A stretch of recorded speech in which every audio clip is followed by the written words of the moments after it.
Books are sexy. They are. I did not have a cold open prepared for this one. Literally blew my load last time around. I mean, that's Shane Rants for about 3 years, I think. Yeah. My wife got a good kick out of it, which was kind of the whole point. uh, yeah. 15 minutes of bum talk before we get into the episode. Start the game already!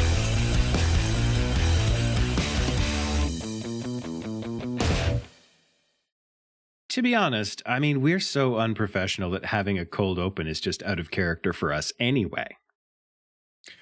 Well, it isn't just that we're unprofessional, we're lazy. Oh, Like, that too.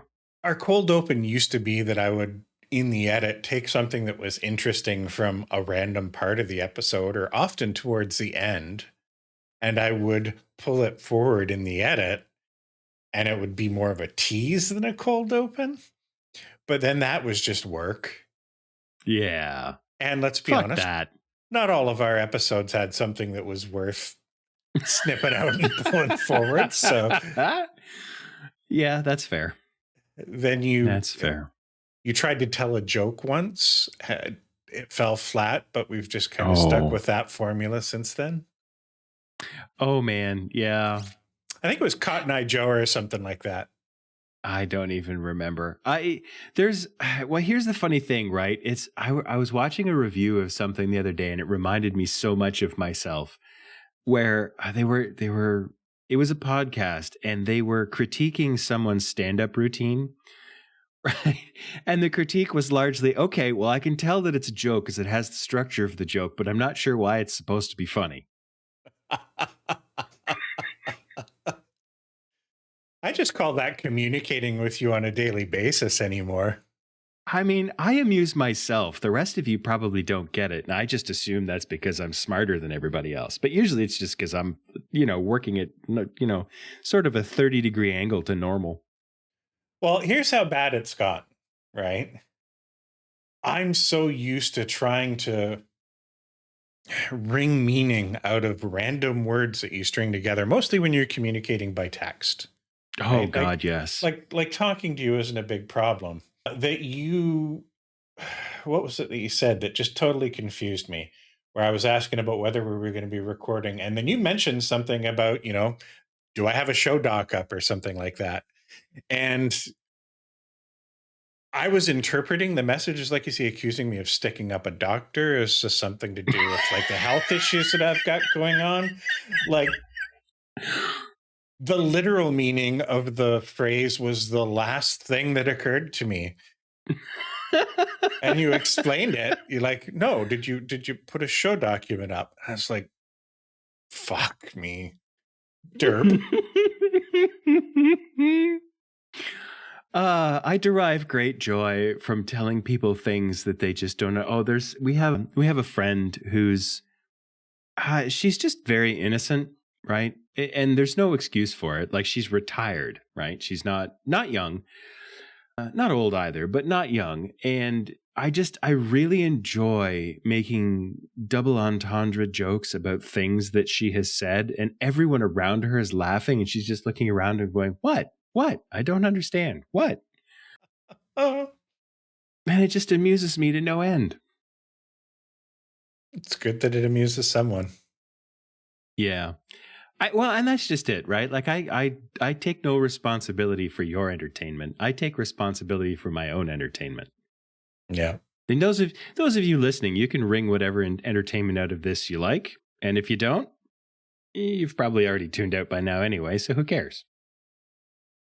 It might be the D&D influence though, but I've like started treating conversations with you as if it's a conversation with a DM that's like creating puzzles and stuff, right? Like, do these words have significant meaning that I should be grokking here? Is there something at a second layer that isn't obvious?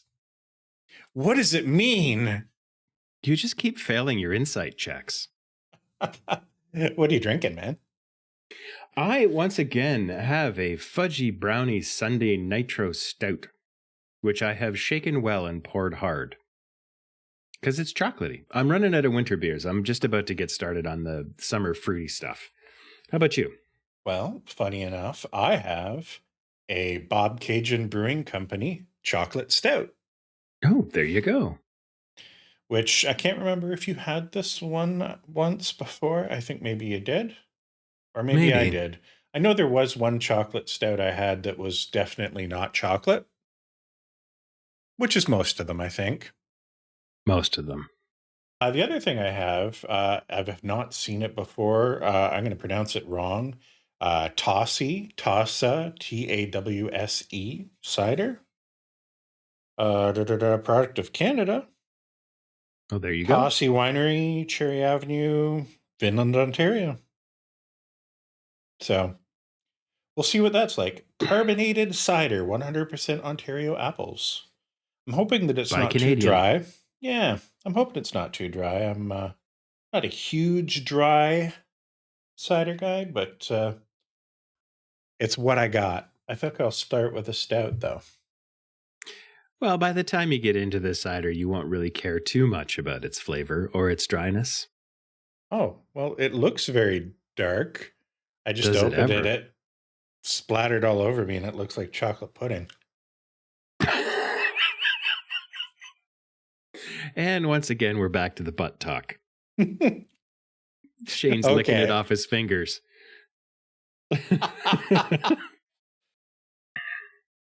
Okay, so there is enough chocolate there that I can taste it. Mm-hmm. And as far as stouts go, not bad for a stout. Mm-hmm. You know, it's a bit like drinking, you know, when you make it like a strong pour over coffee and then you forget about it and you leave it on the burner and you got like an old coffee maker that doesn't turn off. So what you end up doing is just like concentrating it. And then you've got this like half inch of almost syrup on the bottom. And you're like, well, Mhm. I could wait to make another pot or I could drink that. That's kind of what that tastes like. Okay. Yeah. Part I beer, don't know, part man. lick in an ashtray, dash of chocolate. I've never made a pour over coffee because I am not a hipster. Now, okay. When I say pour over coffee, like I'm not talking fancy French press or anything. Like I'm talking literally the old school Proctor Silex coffee machine. You Oh, put you're the talking about filter. drip coffee. Yeah. Well, to me, that's okay. Yes, you're right. Drip Oh. coffee. Yes. I mean, listen, I'm not a coffee snob, but I am pedantic about the production method. I don't know. I always just called that pour over. I'm sure there's a million terms for it, but maybe I called it pour over because there was certainly a time in my life where we didn't have a functioning coffee maker, but we had a functioning kettle. So I would take the top of the coffee maker, I would put it on top of the coffee pot, and then I would just slowly pour hot water out of the kettle in it. Okay. So That's pour over coffee. yeah. Anyway, I was like 17 at the time, I think. I've actually taken to making my coffee one at a time in the Keurig. Like Yeah. I've got a single cup, scoop your own. Like I scoop coffee grounds into it. It's not as good, right? Like the coffee snobs out there right now are saying you can't do that. That's not possible. That's not coffee. That's something else. That's just hot bean juice or whatever. And it is definitely weaker, but at the same time, I looked at the price of coffee with the current world situation. I thought, does this use less coffee? Yes, it does. All right, Yep. I'll do that. Also, I've found, because when I make a pot of coffee, it's like 3 or 4 cups, and I usually drink between 2 and 4 cups. So this way, if I want 2 or if I want 1, then that's how much I make. Yeah. That's actually pretty fancy compared to what I do. I could never get into Keurigs, mostly because like I have done the ones where you sort of put your own grounds in the little pot, and it's basically just a small drip. Mhm. I have mostly drank instant coffee in the past 3 or 4 Oh. years. And I've even like stepped away from cream and just using, because I don't know, it's been like 3 years since I drank sugar in my coffee. I was trying to, cut back on a lot of stuff. And then I switched from cream to just like cheap ass no name coffee whitener. Like I don't even use Coffee Mate anymore because there's something in it that I don't like the taste of. It's got that weird sort of vanilla icing sugar taste to it that I don't like. Like they put a sweetener in it that's. There's also an edible oil product in there that has an aftertaste I don't like.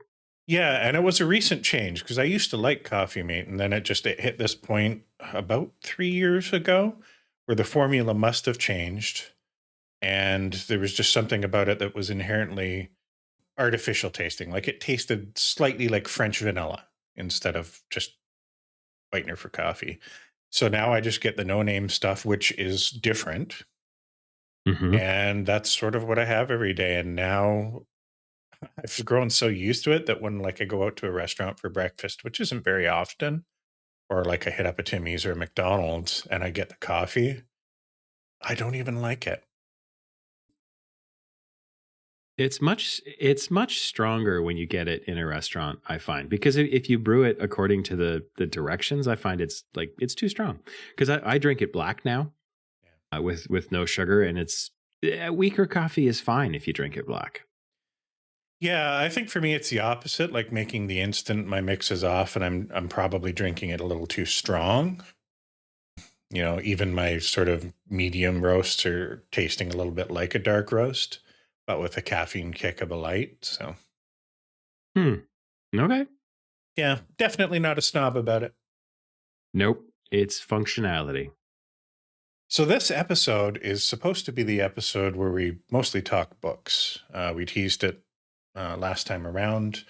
I'd read Project Hail Mary. I've since seen the movie. You have just finished the book. Before we get into it, did you want to talk video games? I see you had a note here about it. No, we can completely skip it. I mean, it's one sentence. I'm a little burnt out on video games, and the weather's starting to get nice, so I'm going to go touch grass a little bit more. Yeah, I don't think I've fired up a video game in a month. Yeah. I might have loaded up Witcher 3 for about 20 minutes one day. Still paying for that Satisfactory server. I should just back it up and and kill that. Just back up the save file in case we ever want it. But I don't think either one of us have logged into it. Not for a couple of weeks. At least. Well, let's get right to the book report then. A book? That's right. When I was your age, television was called books. And this is a special book. So this should be interesting. It's sort of a role reversal.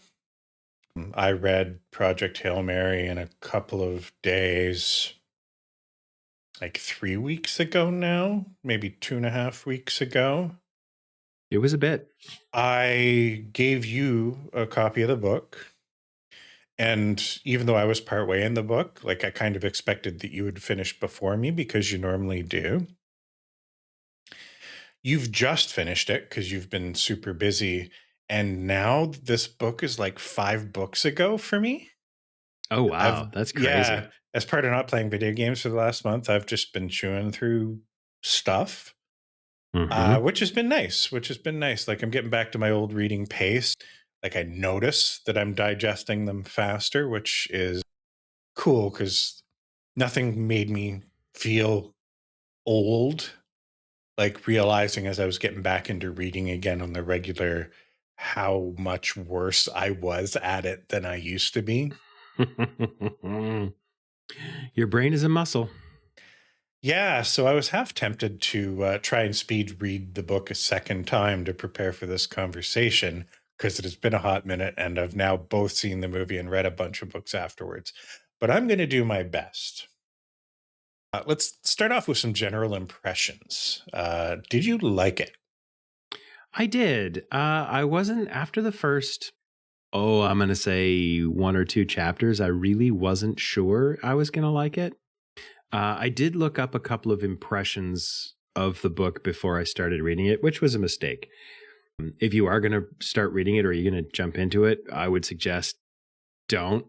don't listen to what people are talking about the book or the author, because it's a good book. I think it really reminds me a lot of Robert Heinlein, Mhm. like just the sort of the vibes, right? Like the hopeful nature of, or the positive sort of, hey, we can go to the stars. It's amazing. Look at this. Rocket ships are cool, man. Mhm. Yeah, and that's one of the notes that I made about it, that I might want to sort of chat further about, is the balance of that sort of optimistic and joyful tone with existential stakes and that apocalyptic backdrop of the story, and how well I feel that was pulled off. You haven't seen the movie yet, right? I have not seen the movie yet. Okay. There was a little bit of a tonal shift in the movie that was fine, like for the movie. I liked the book better than the movie, and that's usually the case, right? Mm-hmm. I think they did an incredible job adapting the movie, but there's just something in the process of going from book to movie where you can't make all of the good stuff fit, and the delivery, right? Like it has to be different. And they did an exceptional job of sort of translating that. But I f- I missed watching the movie some of the stuff that was in the book, and yeah. There's a few bits and pieces. I have some technical beefs with the book. And they're like dead simple stuff. Like, I understand it's a story. Like, you have to twist reality in such a way that the story fits into what you're telling. And they're not, any problems that I have with it are so minor that they're barely even worth mentioning. I only mention them so we have something to talk about. Yeah. I did not like the ending. Hmm. The very, very ending, like almost the epilogue part of it. I did not like that. Okay. I think it will get into spoiler territory here for this. So if you haven't read the book and you want to, I mean, take your advice. Don't listen to us. Just skip this show for now. But if you want to sort of skip ahead, that's fine too. I'm not your mom. Yeah. Also, highly recommended, regardless of whatever beefs I have with it. It's still a good read. It was a good book. It was an enjoyable story. Read it. Hmm. Yeah, I didn't have too many technical beefs myself, except for the writing style. It took me a while to. He made a decision. After reading this, I went back and read The Martian as well. I had not read the book, but really liked the movie, so did that in the opposite order. And now I've only read two of his books. I've sort of heard that like I probably shouldn't read Artemis. I'm reading it right now. Are you? Okay. I am. Yeah. It also has very much Robert Heinlein vibes, but it's much later Heinlein, so No. it's different. Yeah. So I'm there's this thing that happens when you try and write almost in that stream of consciousness style from the perspective of a character, where the writing style adjusts and shapes and molds itself to sort of reflect what that character's dialogue would be like, right? Mhm. So reading the first few chapters, to me, like the writing style felt like not so great young adult kind of borderline fan fiction juvenile stuff. It read like self-insert. Like, I almost wanted to ask, is this guy wearing a black tank top? Yeah. Yeah. And it took me a while to get over that. Mm-hmm.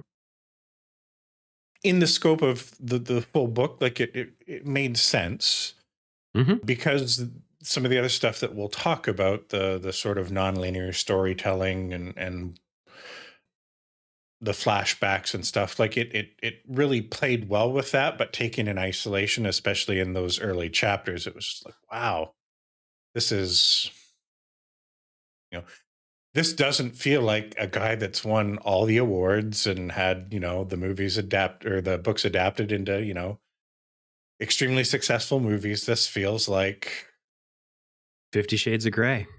yeah.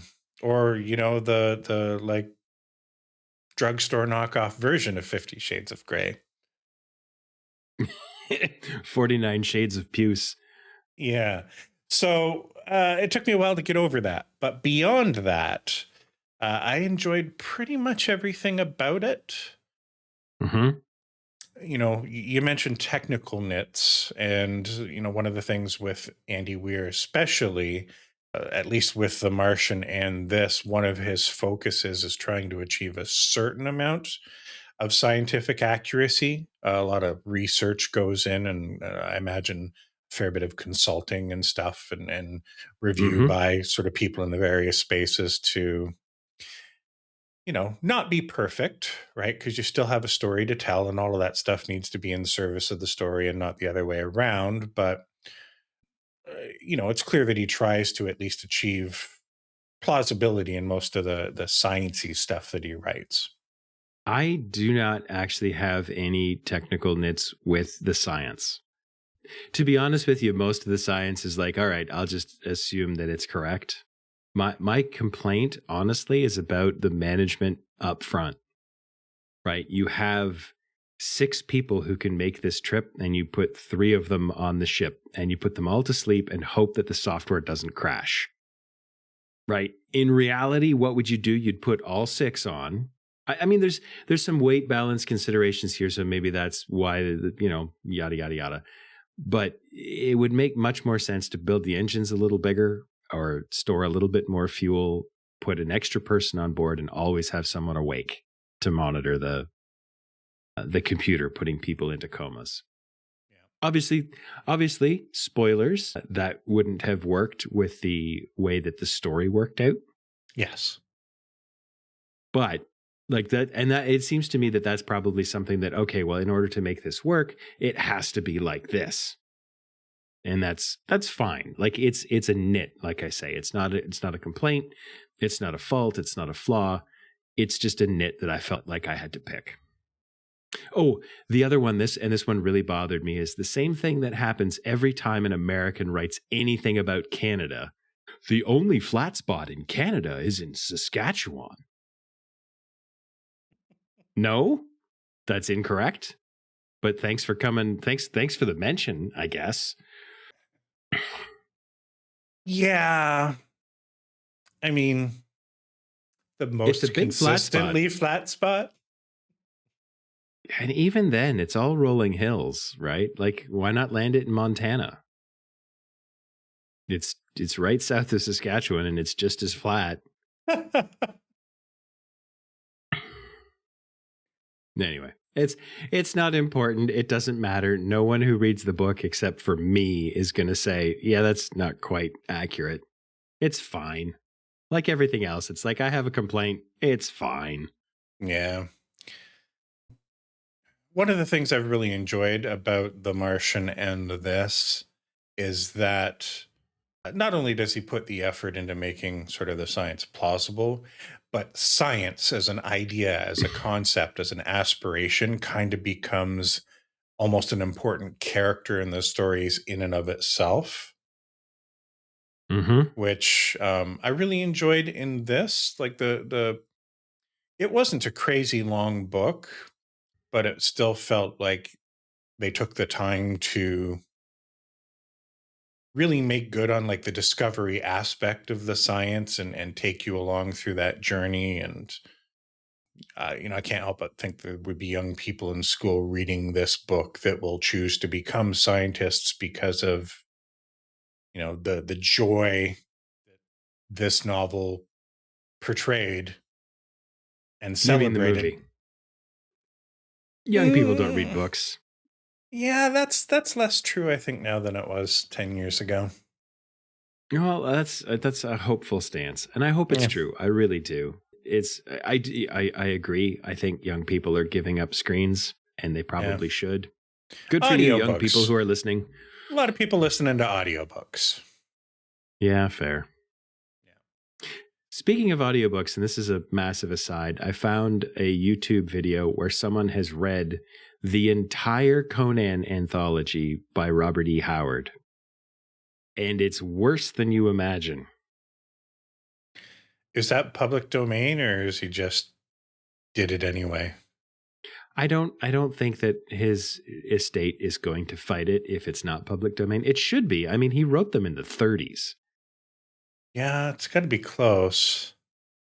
I don't think is it 100 years where stuff is forced into the public domain? When did Steamboat Willie get released? The first Mickey Mouse stuff, because that was they gave that up. It's supposed to be the lifetime of the creator, and then it was lifetime of the creator plus 30 years, and then it was, well, the corporation is the creator, so it's forever as long as we renew it.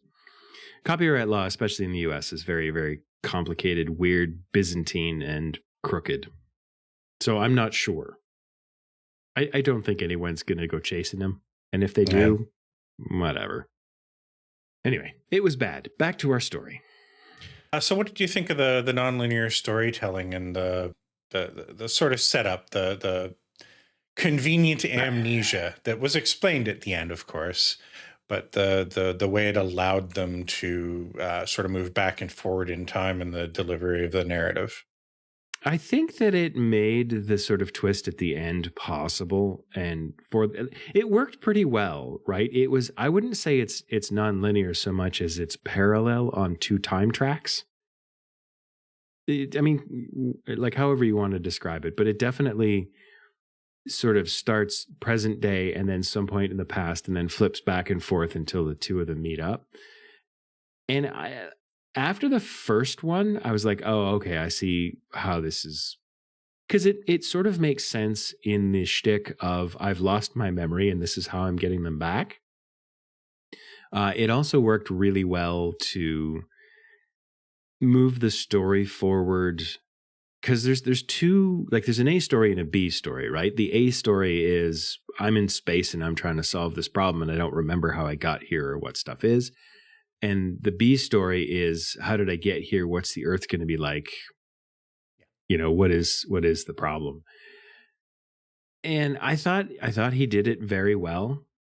I was a little bit worried because you did actually mention to me before I started reading the book that you had a problem with it. And I thought, uh-oh. No, I actually didn't have a problem with it at all. This is one of the few instances where I felt that it was very well executed. A lot of books, a lot of stories do this, right? Because sometimes it's convenient to reveal details that aren't linear in a format like this. But, you know, not only to just have an explanation for why it was happening, which, you know, led to that kind of twist at the end, but also the mechanism for how we went back and forth, right? It wasn't just this chapter takes place in the present, the next chapter takes place in the past kind of thing. It was very much, especially in the book, less so in the movie, tied to the events of the present. You know, he's thinking about a particular thing. There's information that he needs to figure out now. And it accidentally happens at first a couple of times where, you know, he flashes back and for him, it's happening, you know, instantaneously. For us as readers, we're reading through that part of the chapter or whatever, but he's unlocking the knowledge almost on demand that he needs in the present. And like, it was cleverly written, not everywhere, but in spots where like one sentence would almost end in the present and pick up in the past. Like there was this sort of nice transition that would happen that connected the dots, usually going backwards. And then once you finished with that little part in the past, you would then have the information required to achieve what it was that he was trying to do. And then the present story would jump forward to what's the next thing. I really liked that there was, you know, an actual reason narratively for it. I liked that there was, you know, I don't want to oversell it, but a reasonably clever mechanical way of handling that. And that it was done in like small chunks, right? Like at no point as I was reading it did I ever feel, oh, I'm not interested in this. Can we just get to the other thing that we were in the middle of that I really want to get back to?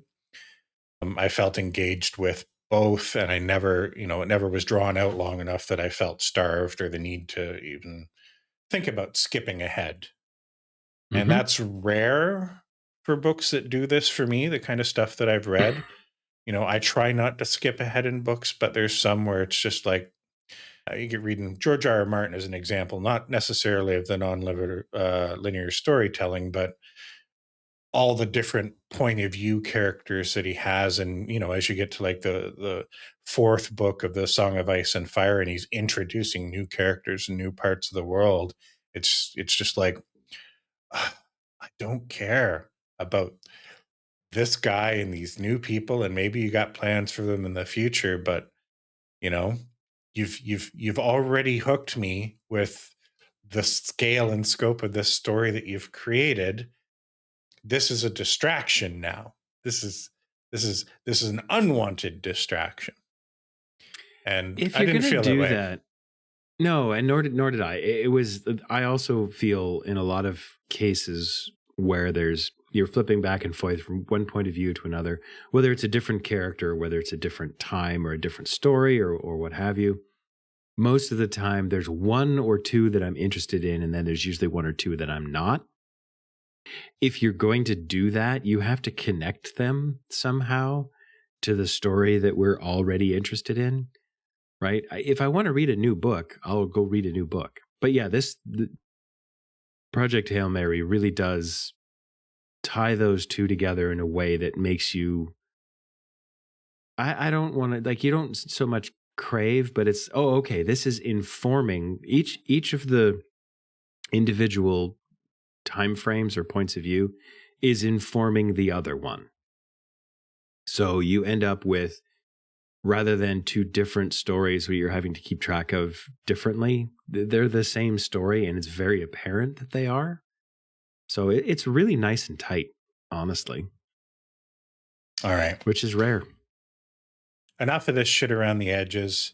I want to talk about my favorite character and the hero of the story, Eva Strat.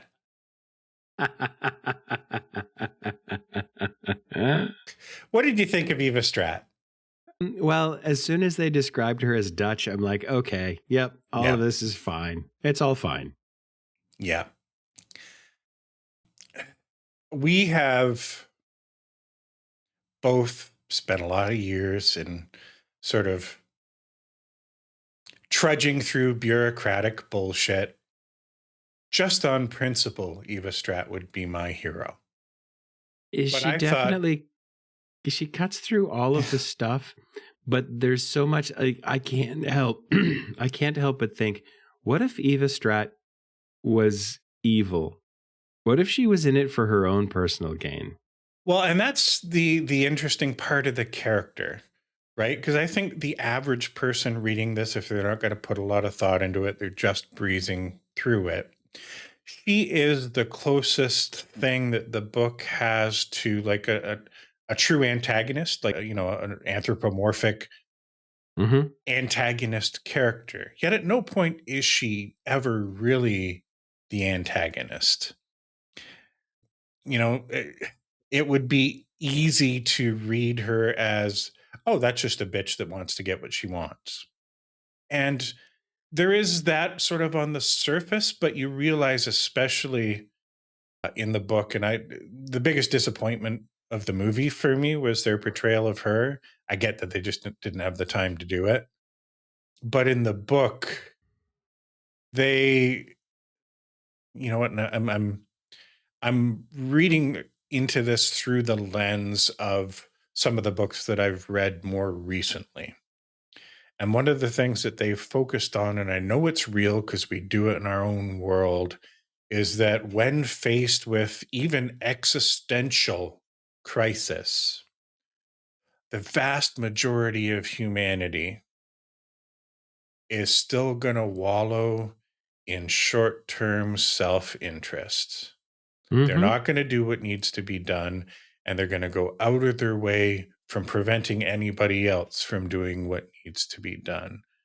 And in the book, and a little bit in the movie, they, injected enough scenes, things like the court scene, where, you have a bunch of people. It's like, oh, yeah, the world is ending. And here we are wanting to defend the American copyright system, which you mentioned earlier, Oh, right? yeah. Where, for this project, the idea is we have no idea what we're going to find out there. There's a good chance that we probably won't need to know anything about the anatomy of like kangaroo lice. But just in case we do, we're going to send that out there. So, I don't want to say it was explicitly the sum of all human knowledge, but the idea was that they, every bit of software, every bit of intellectual property, pretty much everything they could get their hands off, they gathered it, they used it, they sent it up there just in case. And it turned out to be absolutely crucial and important because the actual hero of the story isn't the hero by himself. This is a story of it takes more than one person to save the universe. And they wouldn't have been able to do it if they couldn't talk to each other. And they wouldn't have been able to talk to each other if they didn't have access to this software to, that was ripped out of the 90s or something like that for, doing like spectrum analysis and all that kind of stuff. I'm not going to get into the details, but the point is she was right. So they have this scene in the courtroom where everybody's sort of trying to defend self-interest and money and intellectual property. And she's like, I don't have fucking time for this. I'm here as a courtesy. And, Get fucked. Yeah, get fucked. Like, you're going to stop me, you and whose army? Because, like, I have all of them. Right? Yeah. But, and this is the most important part of her character, is that was balanced. It wasn't always my way or the highway. And this is a very Dutch thing too. A lot of sort of Scandinavian and Eastern European kind of share this quality about themselves where they don't like to waste time in their speech, right? Like it's almost rude to waste time in your speech. But also, like, when she was wrong, she was quick to admit she was wrong. We didn't make a big deal about it. She's like, I'm sorry, you're right. Let's move forward. Like, it's done. A lot of people that would normally be the bitch that's in charge and needs to get my way kind of thing will never admit they're wrong, or them refusing to admit that they're wrong will become an important story element because it's wasting time. So she wasn't immune to her own process of, we don't have time. Let's skip the bullshit. We need to do this now. And that was great. It was absolutely wonderful to see. It is probably the most unbelievable part of the book. Oh, absolutely. And in the book, they did a good job of also making it clear that, like, she didn't have a hall pass. There's that little dialogue scene that happens between Ryland and her, before Ryland gets sent off on the ship, where they're talking about, what are they going to do? If they pull it off and they save the world, like, what's next? And she says, honestly, I'll probably be in jail, but that's the sacrifice that I'm making for the success of this project, which was also, humanizing and great for the character. Like, it wasn't just. In the book, for sure, she is very much portrayed as a human person. Like, this is the kind of role that if you take it on, it is going to exact a toll. And throughout the course of that storyline, you see her go from highly energetic, very focused, solving problems to I'm very tired and I just need to finish this. Yep. And that's believable because that's, I mean, I've never worked on a project that has existential threats for humanity, but I have worked on some really high pressure stuff. And you start off with the, rah, go team kind of attitude. By the time that you're doing the short strokes to finish the thing off, like, you're just exhausted. You just want it to be over. And going back to something that you said early in the episode where you're talking about the technical nit of, them only sending the 3 on the ship, right? Now, they did have backups and backups, right? Like They did, there but they was, didn't have backup ships. right there. Well, they were trying to get that one out as quick as they can because time was of the essence. I would assume that they would, as soon as that ship launched, they would have started building a second one if they were smart. But One would think. I mean, you would almost think Yeah. they would be in the mid. Hey, we've finished this part of this one. We build another one. yeah, It's it was a great line from Contact, the movie. I don't know if it was in the book, but there's that scene with the one guy where they have the second sphere thing that they build. I don't know if you remember it, where the line is, "Why build one when you can build two at twice the price?" yeah. Well, this is another sort of technical nit that I have. It's like, hey, the world is going to be destroyed, and we're pulling out all the stops to build a spaceship and put people together and do all this research and figure stuff out. But everybody is still charging for their time. Right? Like everybody's still drawing an income. We've spent like umpty $1 trillion on this, and the budget is this, that, and the other thing. Like, yes, it's very believable because that's the way that the world works. That's the system that we have created for ourselves. But at the same time, when you start getting into those kinds of numbers for the budget, those numbers just aren't real anymore. Yeah. Like we've spent $350 trillion building this machine. Okay. Where does that money come from? Oh, well, it's just debt. Great. Okay. And then what? Yeah. Also, 50% of you are going to be dead in the next 20 years. Who's paying it back? No, I get it. And if you read the series of books that I'm going to briefly talk about later, it deals with a lot of those themes. And looking back on this movie or this book, after having read those, I really appreciate the aspects of that a little bit more and how they were handled. Mm-hmm.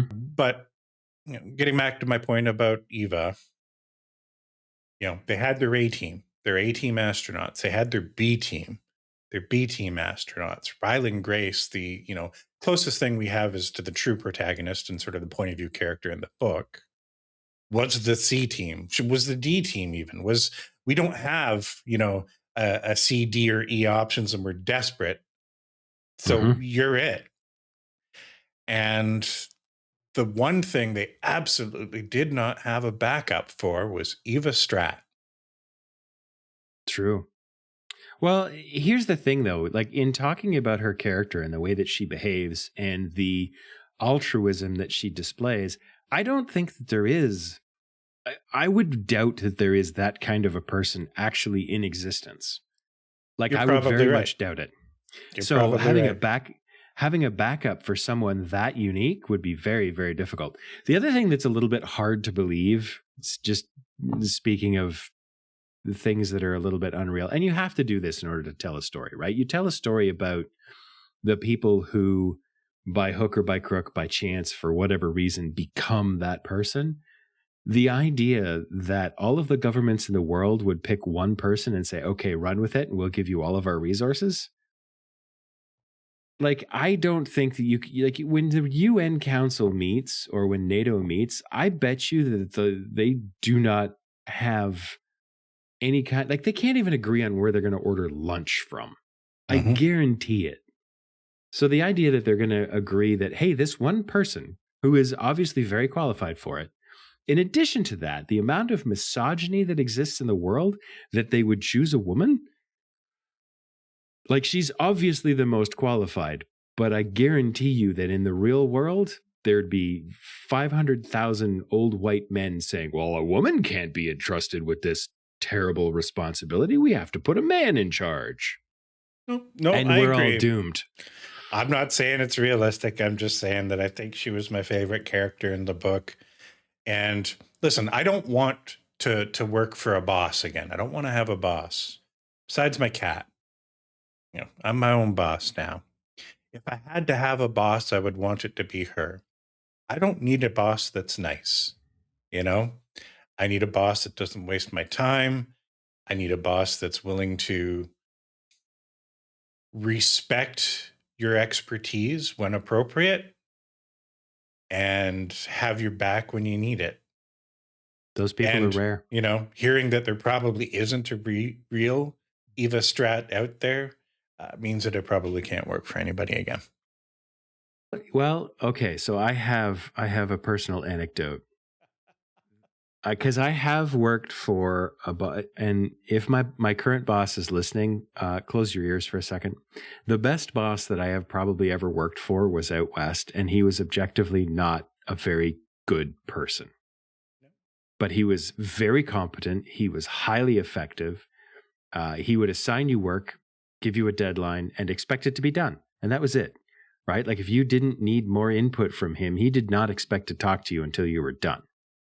And he was really, really highly effective. I did not enjoy working for him, right? Because it was fairly high pressure and he was difficult to deal with on a personal level, right? He had a fair amount of arrogance that was difficult to deal with. My current boss right now, you can open your ears again, is actually my favorite boss to work for. Because in addition to being competent and genuinely a good person, he's also good to work for, right? And he trusts me to get my work done, which is very nice. So those people do exist. They are unpleasant to work for. They're pleasant. They're good professionally. They're unpleasant personally to work for. Yeah. And it's a fine line to walk. My question for you about that guy was his ask, if he was just, here's what I want you to do and here's the deadline, was it ever unreasonable? There were a couple of times where I had to say, I don't think I could do it. And his response to that was good. Like I say, professionally, he was great to work for. Yeah. Because if it was like, I need this by Friday morning, I said, I don't think I'll try, but I don't think I can do it. He'd be like, all right, can you do it like Friday afternoon? I don't think so. All right, well then don't bother.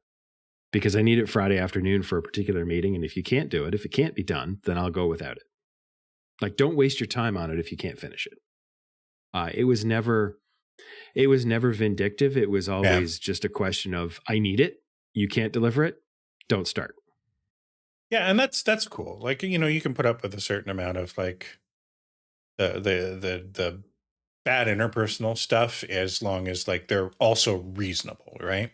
It's when you have that person that is unreasonable, that their ask is always just slightly more than what would be fair. Oh, that then just becomes insufferable. There was an interaction I had with a manager at Stream one time where he wanted, because at one point I was doing 3 people's jobs, right? I was getting paid less than everyone else on the team and I was doing 3 people's jobs. And he tried to assign me more work. And I'm like, okay, well, look, I'm already barely keeping up with what I'm assigned now. Which of these things do you not want to get done? He's like, well, it all has to be done. I'm like, all right, what's the priority? Because something's going to slip. No, it all has to be done. Like, I can't bend the rules of space and time, dude. Yeah, it all has to be done. I'm like, it can't. I can't. I can do 3 of the 4 things you're asking me to do. Which 3 do you want? No, I need all 4. All right, you're getting none. And that's how that interaction played out. Do you want to see the gaping hole where my ass used to be? and not only that, but that was the year that I got a bonus because they couldn't give me a raise because the spreadsheet said they couldn't. They gave me a bonus, told me I was the best employee they ever had. I'm like, okay, I quit. Yeah. What did you think of Rocky?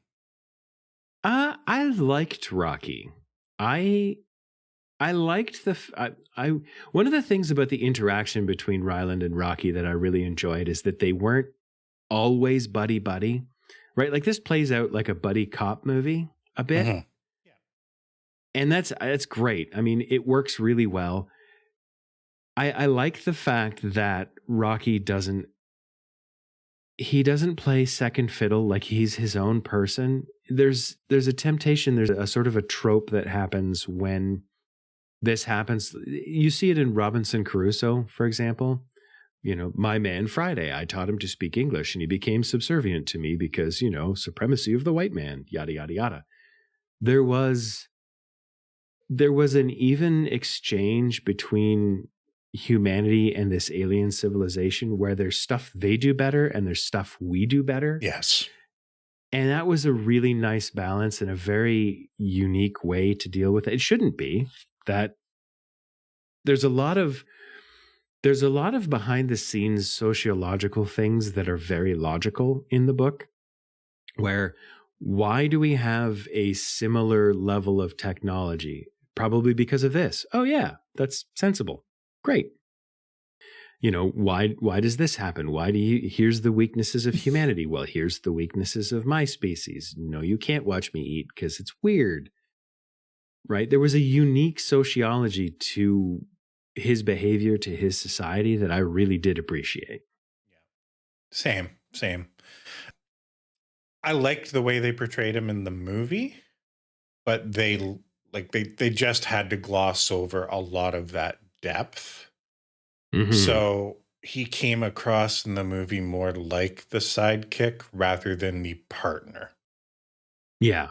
And, I think the movie was lesser for it. They managed to keep the heart, Mm-hmm. They made them, them becoming friends was the entirety of Ryland Grace's character arc.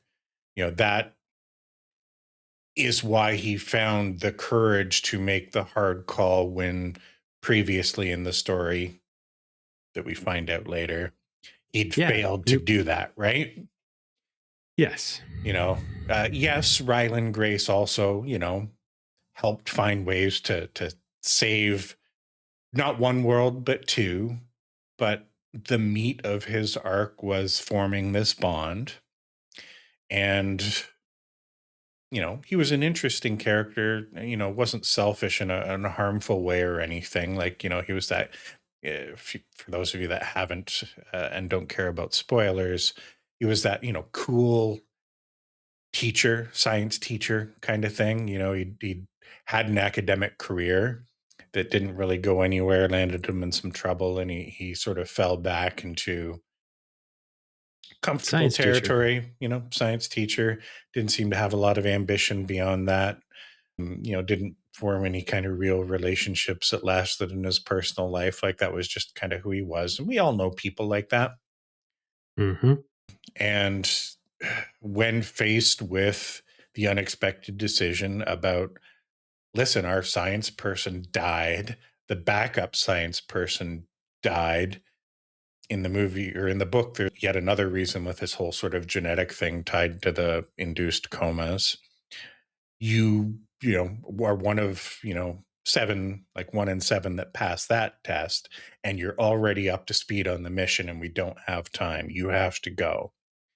And with all of that, his character said no.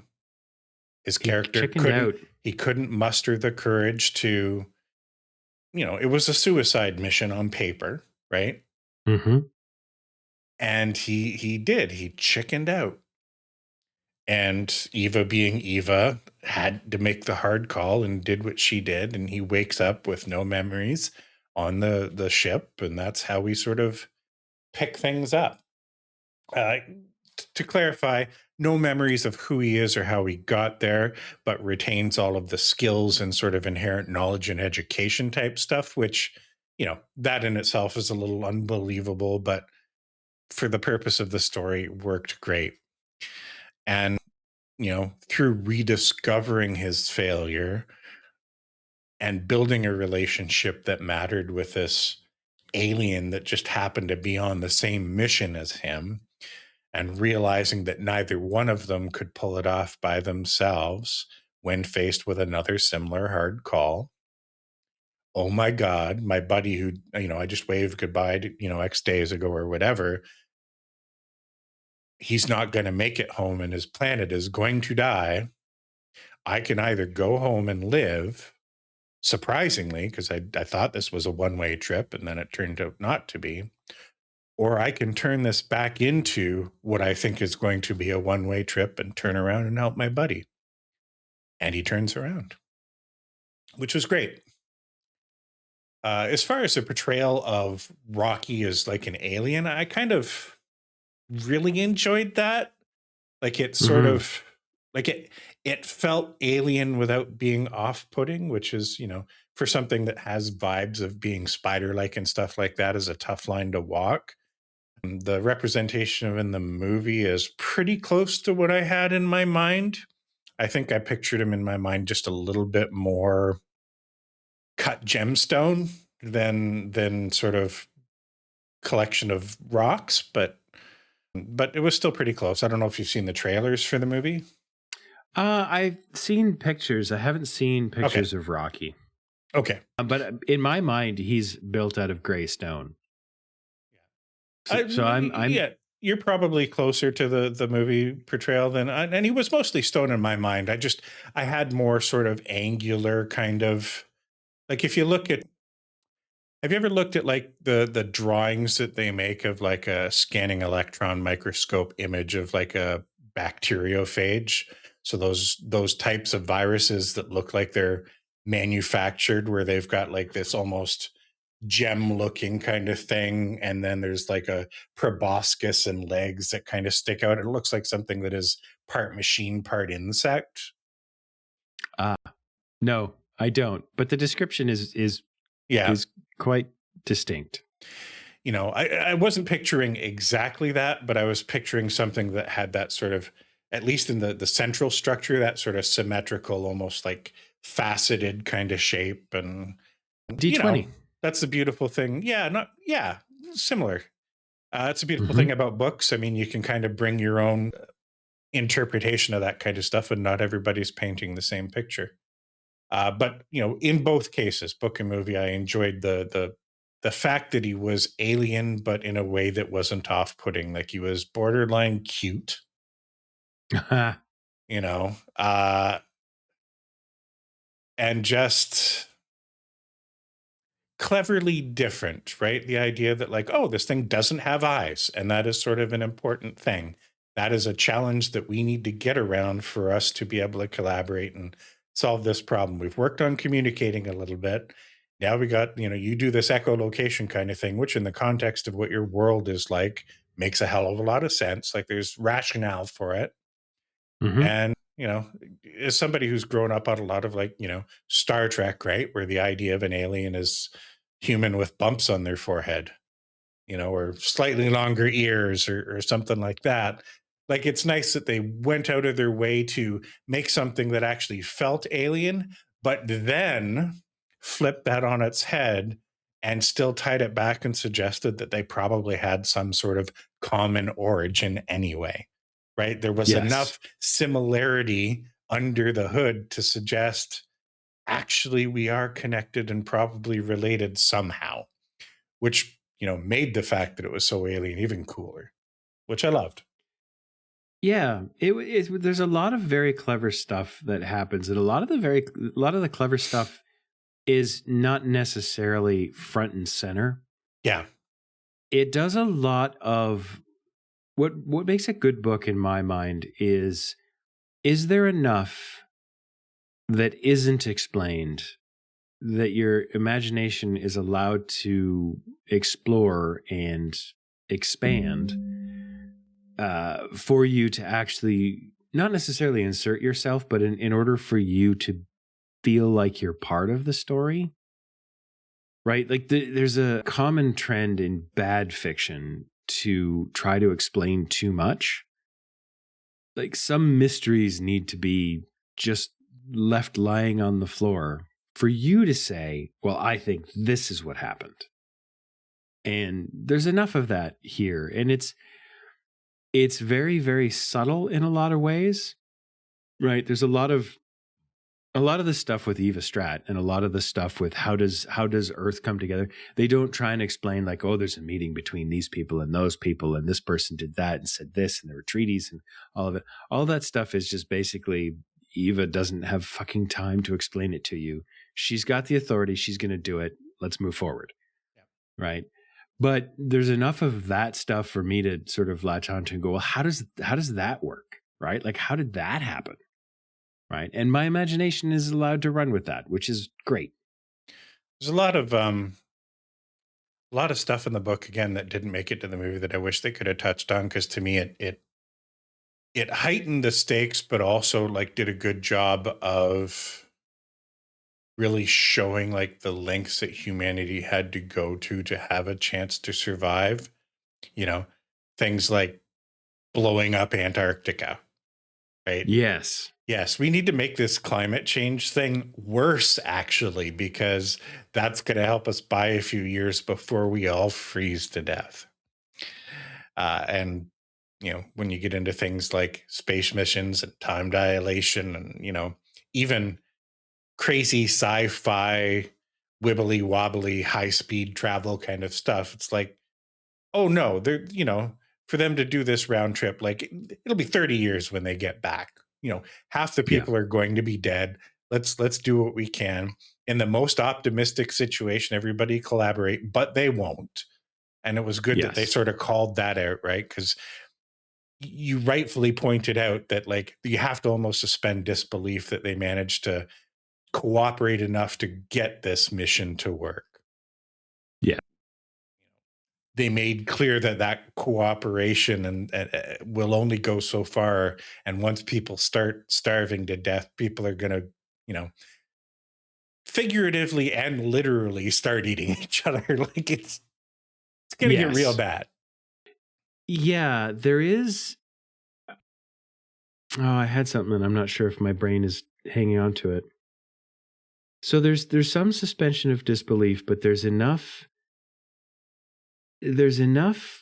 conflict remaining, right? Like there's some scientists who just don't get on board. There's like you have to I do also very much appreciate, right? Because Andy Weir is an American, right?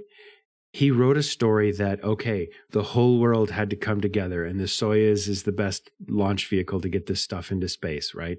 He mentioned Canada, as I say. I appreciate the mention. Yeah, I'm sure he doesn't know very much about Canada.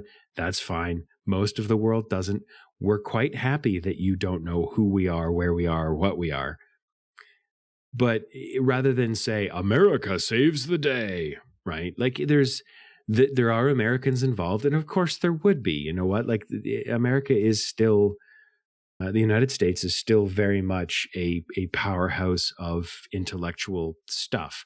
Although you talk about all of the software being on the ship, and my favorite quote from the Artemis mission was, "I have two outlooks, and neither one of them is working." Right, which is why when the shtick of the main central idea of the book is, okay, we're going to have this robot that takes care of us medically for 13 years. No, someone needs to be awake to reboot that thing every 6 weeks, or the memory leak will just make it crash. Yeah, I think you know what? That didn't bother me so much because I read into the fact that the other two astronauts didn't make it as that didn't go as planned. It was less that they couldn't survive the coma and more that this bot couldn't keep them alive. So Right. that kind of worked for me. Here's the thing though, like I'm not a computer programmer, but I am a guy who solves problems for a living. And the very first thing that I would say, this is a mission requirement, is that if the computer is having if they start to get sick, you wake them up. Yeah. Because that would make sense. It's like, okay, well, you can go back into a coma, but if your vital signs start to decline, and maybe that was in there and it just didn't work out and they woke up and died anyway, like who knows? Yeah. I'm okay with, suspending a little bit of my but actually muscle. Oh, for yes, that kind I of am thing too. when it comes to like, okay, but the story needs to happen, and for it to happen, he needs to be alone. Yeah. Yes. Again, I will reiterate, I am picking nits. This is just me going down the nerd rant in order to make, conversation about, here's the thing that I can pick on.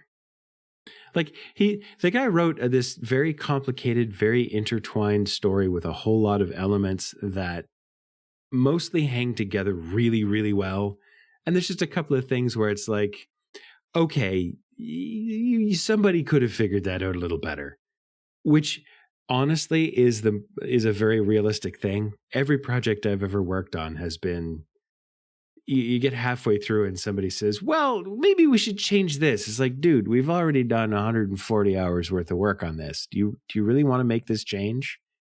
It's functionally going to do nothing, and it's going to make another 140 hours worth of work. Yeah. So I think he did fine. All of my complaints are incredibly minor. So to bookend the conversation, then you started off with you didn't really like the ending. Why? It felt a little bit unreal. And this might be my old man memory playing up to me, but I thought that he said something like they were under 6 gravities or 6 Gs on Rocky's planet. I remember it being, oh, geez, I don't even think I could stand up under his gravity. And then he's been living there for 20 years. Yeah, it was definitely higher gravity. I don't know if it was as high as 6 Gs. But yeah, no, I get that. But they did, again, it was subtle, right? But like, it had been only 16 years or something like that, which means that like he would have been probably in his like early 50s. He was walking around with a cane because his joints and bones had degraded to the point where, he could barely walk anymore. And that was paying lip service to the fact that it was higher gravity, but I'm not sure that, that it was realistic. I don't remember, but yeah. I just remember thinking here's a funny thing though, is that I do really enjoy the depiction of how they do sort of scientific communication. It's basically like it comes together in harmony, and once the tune is right, then that's the solution. Yeah. I really like that idea. I really like the depiction of Rocky's society, the society on his homeworld. I think that's really good. I enjoyed everything about the ending except for the fact that he was there. If it had been, oh, okay, we built an orbital habitat, okay, fine. But on the other hand, like, you can go home. Why wouldn't you? Well, that was the thing, right? Like his character, aside from finding out that his plan had worked and he'd actually saved Earth, which he eventually finds out. And that's something else that's different between the book and the movie. In the book, he doesn't, we don't ever see Earth again. We don't get, because there's no flashbacks to have of it, being fine. Like it's all through his perspective. And, we get word at the very end in that sort of epilogue style thing that they had detected that Earth's sun had returned to normal illumination levels, right? Which was his, however, 16 years after the fact, light speed difference between the number of, between the stars, confirmation that he was successful. But he didn't have anything on Earth to go back home to. He hadn't built those relationships, right? If he had had something, he made the excuses of, oh, the kids in my class, I gotta support them and blah, blah, blah. But like, that was all just bullshit because he was a coward. And, to me, at least the way I looked at that ending was that, because they'd said like, we've got the Hail Mary ready to go. You can return to back to Earth anytime. And it was left open to interpretation whether he would even bother, right? It seemed like he was quite happy where he was because he had more there. He'd built that relationship. He'd opened himself up to that, and while still keeping the things that he enjoyed about being home, being a teacher, that cute scene in his class. I loved literally, I think it was the last words of the story where, he asked that question, calling back to one of the earlier chapters, what's the speed of light? And they say, like 8 of the Iridians raised up their claws. Yeah. Here's the thing. I like the scene. I like the presentation of it. I like the vibe of it. I just find it awkward, I guess. And again, if it was like, hey, I'm making a brief stop here to be debriefed or whatever, fine. But are you not going to establish communication between this new alien species and your home planet? Are you not? But those are things that normally take decades. Sure. Pay lip service to it, right? Say, oh yeah, they've sent an envoy with the translation software or whatever. Yeah. So, or we've arranged, we've sent a message to say, hey, let's meet here. Yeah, the movie does it a little bit different. Like you get a scene, because the one thing that exists in the movie that doesn't exist in the book, because we don't have that inner sort of dialogue from his perspective, is that he's doing the thing like they did in The Martian, where he's making logs. So he's talking to a camera and recording a fair bit in the movie. And then at the end of the movie, we get this scene where he sent those logs back with the Beatles. And we see Eva Strat on an icebreaker. So obviously, she's old. Things are, much, much colder at this point. And she's watching his log. So that's the confirmation we get that, it worked. He was going to save them. Mm-hmm. The ending for him works out to roughly the same, except they don't age him up at all. And I didn't like the way they portrayed it in the movie because I don't know, my mental image of the Iridian sort of home world was something that was should be dark, but like, I envisioned something that almost felt subterranean, right? Like, you've got these guys that are, crawling on walls and ceilings and stuff like that. I wouldn't expect big open air or anything like that. And in the book, we get this impression that they've sort of created this small sort of like habitat for him, right, to sustain him. But it's not big. It's, a house and a little bit of room outside it, and that's about it. And in the movie, they sort of turn that up to 11. One of the things the Hail Mary has, which I kind of liked and it made sense in the movie, is there's this room, which is like, like a version 0.1 alpha of a holodeck. It's basically a projection room where, the walls can show images of Earth, help calm you down, look like you're on a beach. So there's a scene where he shows Rocky, what Earth is like and a lot of things. And, they're talking about being on the beach and stuff.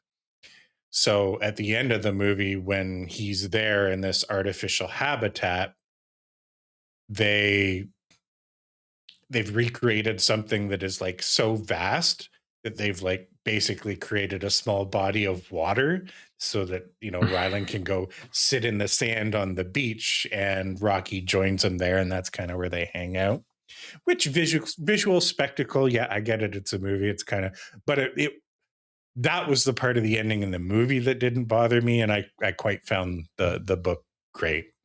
I much appreciated the way the book ended versus like him going home. I think him going home would have been, like I would have been fine if they'd had him leaving to go home, right? And then the book ends. If they'd had sort of that epilogue chapter of him arriving at home and, being celebrated as a hero or whatever like that would have wrecked it for me, I think. But yes, and I was not looking for that. I was just looking for, rather than I'm going to live here for the rest of forever, more, okay, I'm going to spend a couple of years, with my friend Rocky, and then I need to go home. And that's, some of that is just me, right? Some of that is my personality where, travel is all well and good and saving the world is nice and all, but I want to poop in my own toilet. Yeah. I'd miss my wife. Yeah. And, it wasn't romantic or anything like that, but, imagine you go out to save the world and, you meet this alien and that's who you marry, right? Like, are you going to go home? This was a platonic relationship, but, that we're trying to communicate sort of the same sort of emotional bond and that he's found connection for the first time for real. And I guess for me, that needed to be telegraphed a little bit more. Because I got I'm, like I'm friends with this guy and I like him. And I'm going to go back and save him on his ship did that for me. Like that, for me, that closed that loop. Right. And at that point, it could have been, okay, well, we have to go back to your planet because there's no other way that we can do it. But once we get there, like, I need to go home again. That is the ending that I was looking for. But again, like, I don't think it's bad. I'm just saying it didn't quite scratch the itch for me. It was still good. That's totally fair. Anything else you want to touch on about the book before we move on? I don't think so. I think I complained about all the things that I wanted to complain about. I still maintain it's a good book. You should read it. It's worthwhile. It's creative. It's interesting. It's a new twist on the way that we do things. Worth the read. I agree. Everybody should read it.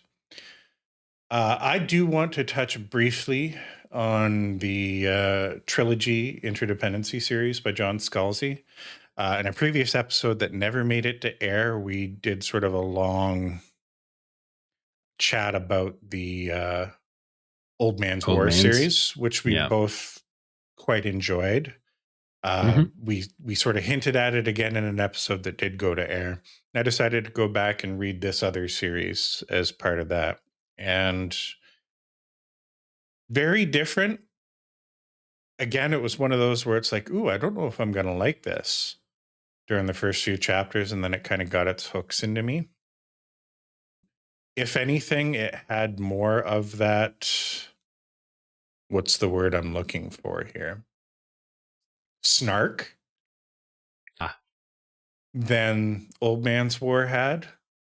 Almost to the point where some of the characters started feeling a little bit homogenous. They were all, variations of varying degrees of the same kind of snark. But I don't know. I'm getting into my second one here too.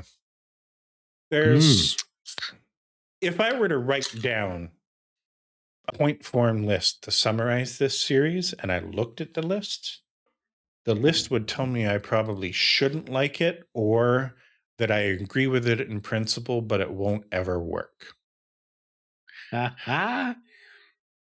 So if you almost have to know a little bit about Scalzi personally to understand this book. And, I'm not like a fanboy or anything, but like, I know that he has a sort of interesting dynamic with his wife. Like he celebrates his wife online like she's the most amazing person in the world, because to him, she absolutely is. But she's also very much like she fills the role of the stereotypical man of the house kind of thing, right? Like she's the one with the work boots, and she's the one with and then he has a daughter that's sort of a strong-willed kind of blend of him and his wife. So he has strong women in his life, and he likes it that way. Okay. The timeline for when this series was written sort of feels like a reaction to a lot of the modern chauvinism and, some of the stuff that's Me Too. So, if I were imagining what it was like for him to decide what he wanted this series to be, note number one would be feminist novels, strong, badass female characters. Okay. The world needs more of those. Absolutely. But it's tricky when it's a dude that's writing it, right? It shouldn't be, but it always is. And it's very often not handled well. Mm-hmm. One of the things that was borderline for me is overarching sexual themes as being the next point below. Oh, that's always tough when you're writing from a feminine point of view as a dude. It's because you're always doing self-insert where it's like, this is how I want women to be. Yeah. And then there was this awkward thing where there's like one male character in it that is Okay, I have to back up. This is semi spoilers, but not spoilers at all. Really, it's just, I'm gonna mention some names here and sort of give you just a little thing about ongoing relationships between some of the characters. We get introduced early to one of the female characters, and she's like a cartoon character. Like her entire character backstory is swears all the time and fucks everything. Like that's her identity. Swears and bangs. And I have, to be fair, I have met women like that. oh, sure, I absolutely know they exist, right? But like if you think of, I don't know, Samantha from Sex and the City, kind of, but yeah, this, I know a lot of my wife loves that kind of stuff, so it resonates with me. The character isn't anything like that, but it has that sort of cartoonishness that she has. In the initial chapters, it gave me sort of that bit of an ick factor that I called out when reading the second Patrick Rothfuss book. Like the one thing that put me off about A Wise Man's Fear, that was the second one, right? Was his exploration of like sexuality through the character of Quoth. And it was just like, oh, he goes off to this faraway land and he basically bangs every girl that he meets. And then he ends up in the Fey realm with this like Fey queen and they bang. And then it was sort of this, okay, I understand that it's a coming of age and you're exploring these themes, but is it also a self-insert thing now, Patrick? You know, and they establish this character that her identity is swears and bangs, and then they introduce a male character who it's clear is going to be the single significant male point of view character in the entire sort of first novel and most of the series. And very quickly he ends up sort of being the object of that other swears and fucks girl's affection, passing fling, and then immediately becomes the object of another woman's affection. And that was more of a true romantic relationship, fall in love kind of thing. But oh yeah, no, you just now you're sleeping with the Empress of the universe. Like it's just, and it's like, oh, is this a self-insert character too, Scalzi? Because that's. But on the whole, once I got over the initial rough execution of that stuff, it actually worked for me. Eventually stuff like that like just turns me off and I'm like, okay, this is, a little too creepy for me, or, I can't get into it and it's off-putting or whatever.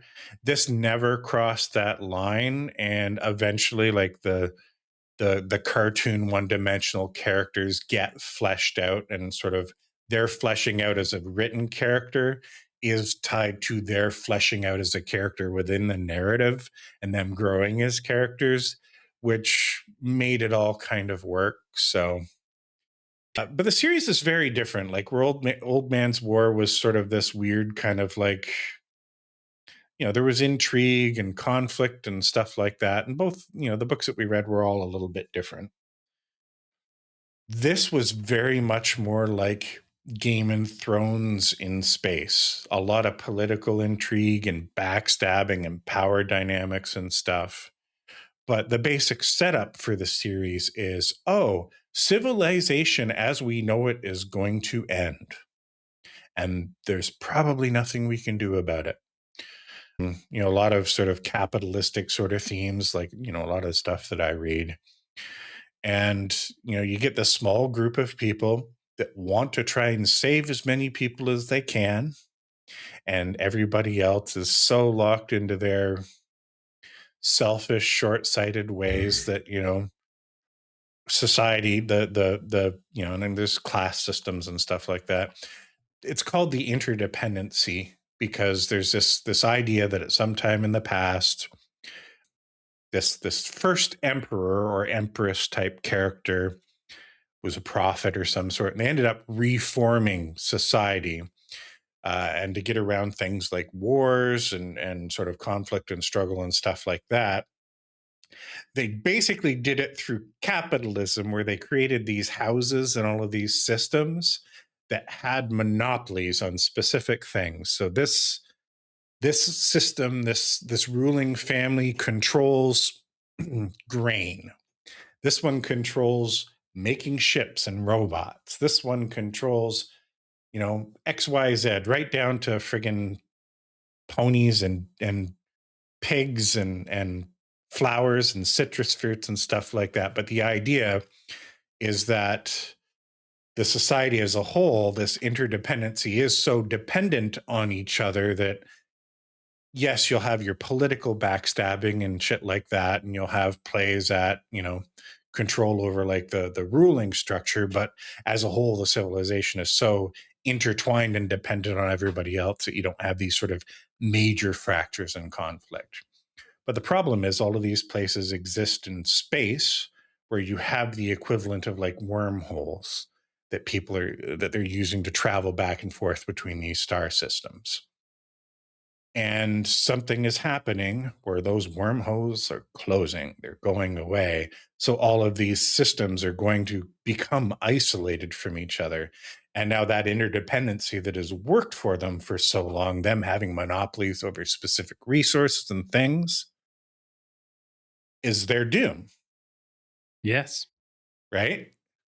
So that's the general backdrop that this whole story sort of takes place in. And you have these sort of interesting sort of Game of Thrones style power struggles and assassinations and backstabbings and intrigue. And a lot of it through the lens of powerful women. Some of the male antagonists sort of inherit that cartoonish red shirt type role where it's like, oh, okay, well, you're going to die in 5 chapters. That's pretty obvious. Mm-hmm. But no, it was still good. I enjoyed it. It started off as a bit of a slog. It's one of those ones where it's like, oh, there's a lot of names. It's like we've had that conversation about fantasy names, right? Where it's like, yeah, this guy's name sounds like I'm gargling bees. Or this person is riding a schnozznack into the town of Poopernackle or whatever. Yeah. So it's like, what the heck is a schnooznack? I don't know. There was a little bit of that, not the same way, but a lot of like house names that I don't know, some of them would have like, I assume like Central and Eastern Asian influences, and some of them are going to have that, but there's a lot of stuff in it that was like, that is a mouthful, Yeah. It always brings back to mind the Mark Hamill quote, you can write this stuff, George, but you can't say it. Yeah. Yeah.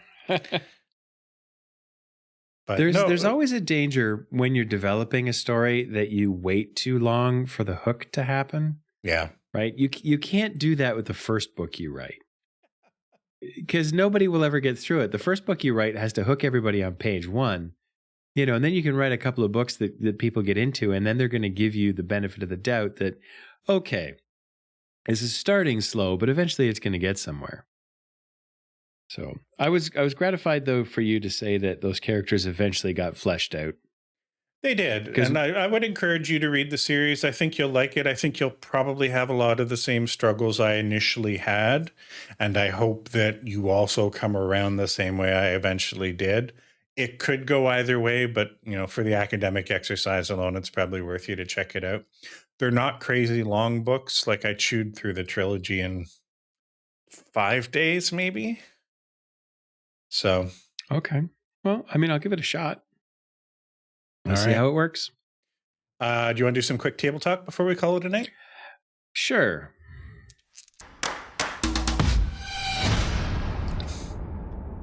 So, as per usual, I am a little bit behind you in learning things.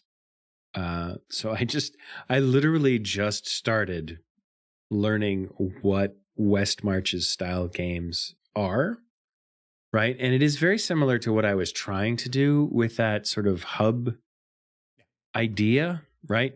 Except I didn't have the idea of and this is a normal problem for me when I start something. Like we started this current online game with me starting it specifically because if I don't start, I'll just dither forever. So I'm going to start and I'm going to make it up as I go along. I now have enough of a story going on in it. I think that it's viable, right? This would be a good time for me to actually start running the game. Well, let's just reset. Yeah. No, let's not do that. No. So the West Marches style of thing was sort of became really interesting to me, and I'm wondering if it could be adapted to the conversation we've had before about doing like 3 or 4 sort of marathon sessions every year, where you spend a weekend and you play for 6 or 8 hours, or 3 hours in the morning and 3 hours in the afternoon, but then do something almost like play by post the rest of the time. And I don't know if that's possible, or if I'm just, because at this point it's only the seed of an idea in my brain, right? Mhm. Like I don't have anything fleshed out. I don't have any details. I don't have how will this work? How will we accomplish it? What are the technical details? It's just, like here's a paintbrush and I've slapped some paint on the canvas. What if we did play by post and then got together and actually did detailed play 3 or 4 times a year? I don't know if it is even feasible. I think it'd be a challenge, but probably not for the reasons that you think it would be challenging. And to be clear, I'm not sure that I'm right about this. The main thing that West March's campaigns try to solve, and I guess for context for people that aren't familiar with what West March's games are, God, I don't remember the specific dude or anything, but for anybody that's tried to play D&D as an adult, you'll know that the biggest challenge is just trying to get people together consistently, right? Whether you're playing online, whether you're playing in person, you always run into that situation where it's like, okay, well, I got 5 players, and if 3 of them are only going to show up, I might as well just cancel the game because we're not going to be able to do what we want. The idea is that you sort of establish a roster of players, right? Think of it like a basketball team where you got people on the bench. And rather than scheduling a session, it's going to happen every week on this Saturday or whatever. I mean, you can do that, but the main idea would be that, the players drive a lot of what would typically fall on the DM. The players are like, hey, 6 of us can get together on this date. Okay. What do you want to do? We want to go and figure out what's in this forest. Okay, I'm in. I can make that work. Typically, West March's games, from my experience, and I haven't really played them, but I've researched a lot about it. They tend to focus a lot less on like the RPG pillar, right? Because it's hard. You got different characters coming in and out of sessions. They tend to, in my mind, appeal more to like the older school grognards or Munchkin style game players that like play D&D a little bit more like a wargaming style, right? For them, it's a dungeon crawling and maybe some exploration and the combat and stuff like that is sort of what they enjoy out of the game.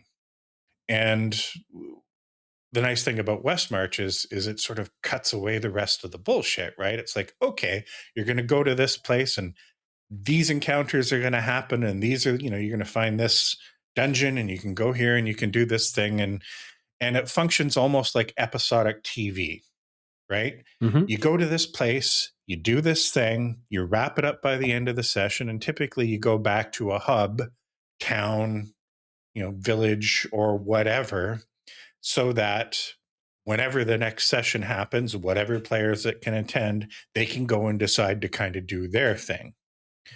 DMs are still empowered to try and weave story and overarching themes and stuff into it, but you don't have the typical tools that you would normally have in a traditional campaign to do that.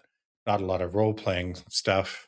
So West March's games tend to feel a lot more like the games that you've been running now, actually, where the world kind of becomes its own character. If you've ever watched the show Lost, it kind of spun out of control, but the idea was people are on this island, and what's the purpose of this island? And it's weird, and there's all these mysteries to try and figure out and piece together the puzzle. And I mean, it was a J.J. Abrams thing, so it just became mystery box after mystery box after mystery box. It never really got fulfilled in a satisfying way, but the idea with the West Marches campaign is that as a DM would be your tool to work in all of these little nuggets in sort of an organic way in whatever it is that they're exploring and discovering throughout the world through their more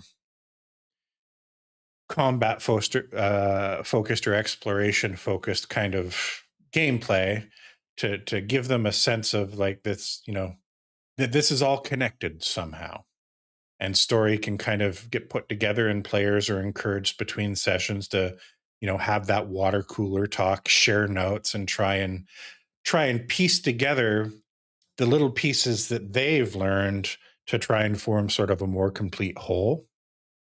But you're doing it without a lot of, recurring NPCs or recurring sort of plots that are happening in a single area. Like the whole point of your hub is that people leave at the start of the session and they come back at the end of it. So maybe you'll have your innkeepers that are dropping little nuggets and stuff like that. But for the most part, the point is to get out of town, do a thing, and get back. Sorry, go ahead. It doesn't have to be, though, right? I haven't done a whole lot of research, but the way that I would approach it is the kind of thing where I wouldn't, rather than making the hub a town, I would make it like a guild hall, right? Sure. Like everybody belongs to the Adventurers Guild, right? And you can either go to the mission board and get a mission and go and crawl a dungeon, or like, hey, here's the thing that, because I would still want every character to. Have you heard of the knives theory? I think, did I talk to you about it? I'm the one that sent it to you. Yeah. Yes, you sent me the video. So I watched the video and I liked it. I'm sorry. I remember us having a conversation, but I'm 2 drinks in now, so I'm not exactly coherent. I'm like, did I talk to you about it or did I just watch a video? Anyway, so the idea of having, like, I prefer to think of them like adventure hooks or connections or threads. Threads is Sure. a really good way of thinking about it. Here's a thread that you can pull on. So I would rather that PCs give me some threads to pull on, right? And maybe the Adventurers Guild is in a small town, and maybe like over there you have something that your character wants to deal with, right? And you leave the Adventurers Guild to go to do the thing that your character wants to do, and everybody else is along for the ride this week, right? And next week, maybe you follow up on that, or maybe you pull a different thread, right? But all of those threads still exist. All of that story-driven sort of RP character development can still happen. It's all of the town around the guild hall still exists, and it still has. All of those people still have memories.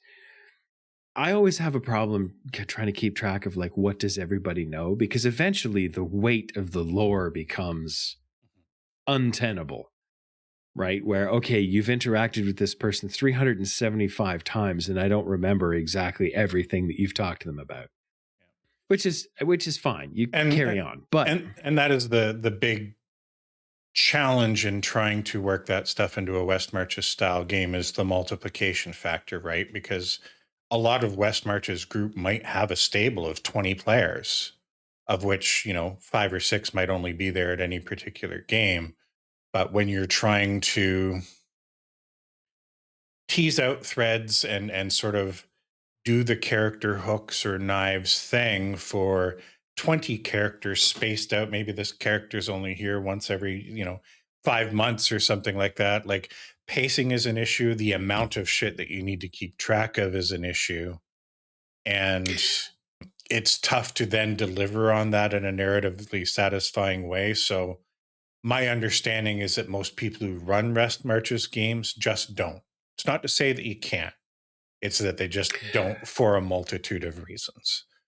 Well, so when I'm talking about running a West Marches game, I'm not thinking about having 20 people. No, I know. So it would be kind of like a hybrid between what we do now and in like a West Marches type of game, where instead of having, say, 4 or 5 players, like there's 8 or 9. Right. And there's probably going to be 4 or 5 of them that show up most weeks. Right.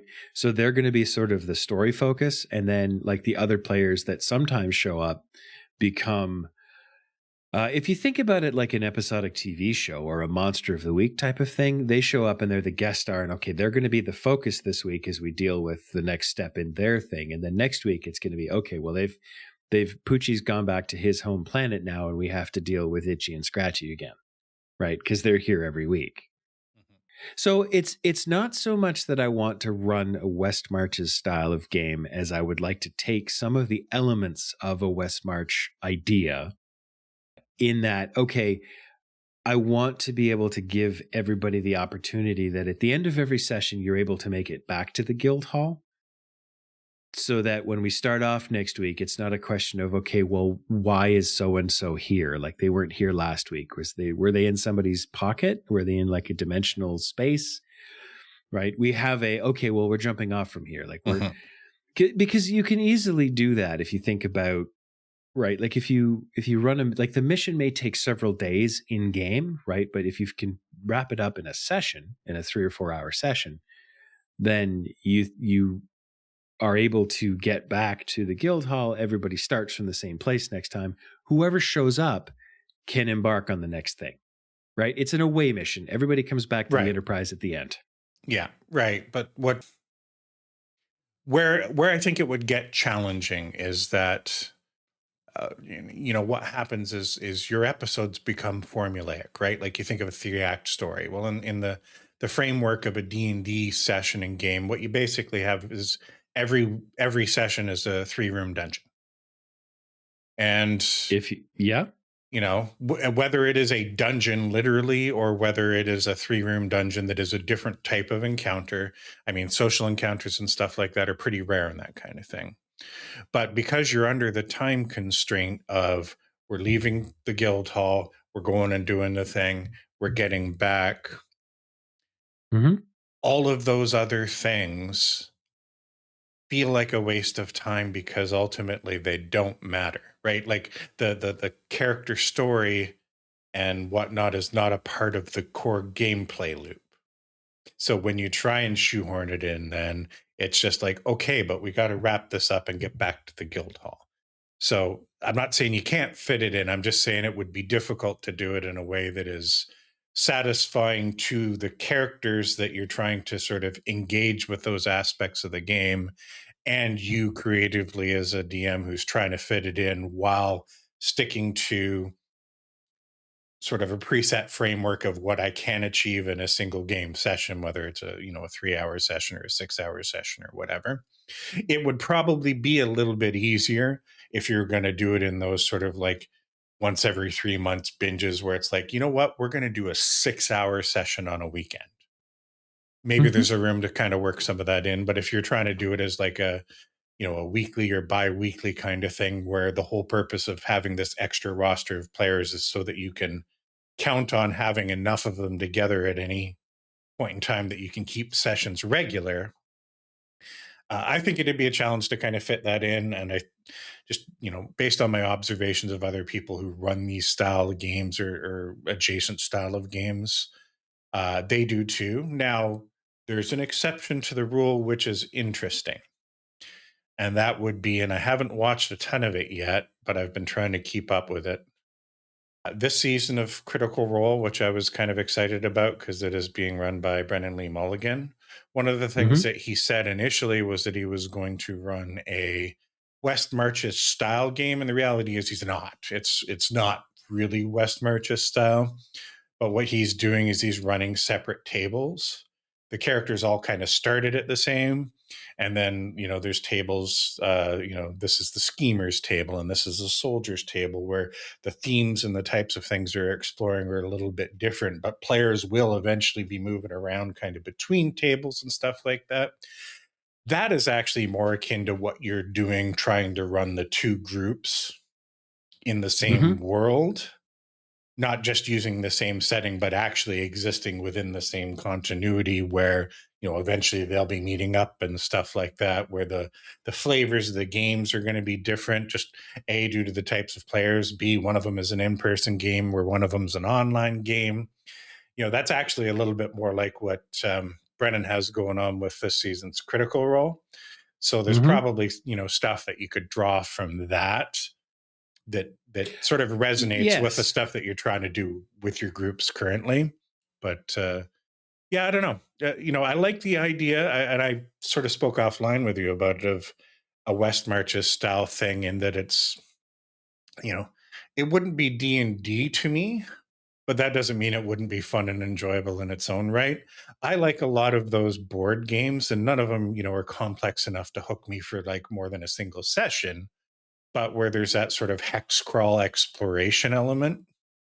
Mm-hmm. And one of the things that I've wanted to try and do is, rather than just having the guild hall, is do a West Marches style thing where the guild hall moves, whether it's a caravan or, as you suggested, like an armada of ships or something like that, where the mechanic is sort of exploring this land and uncovering the mysteries, but you're not, you're able to sort of explore a wider reaching area because you're traveling and coming back to the safety of your caravan.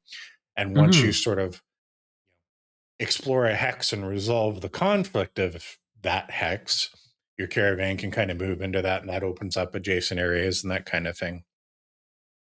I think of it more as like a connected series of one shots Yes. rather than campaign.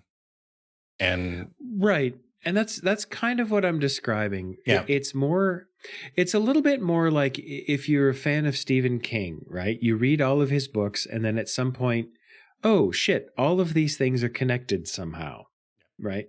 And I think he did that kind of awkwardly, but that's sort of the thing that I'm thinking, is that it's not necessarily it especially, and again, this is all kind of fluid and very loosey-goosey in my mind.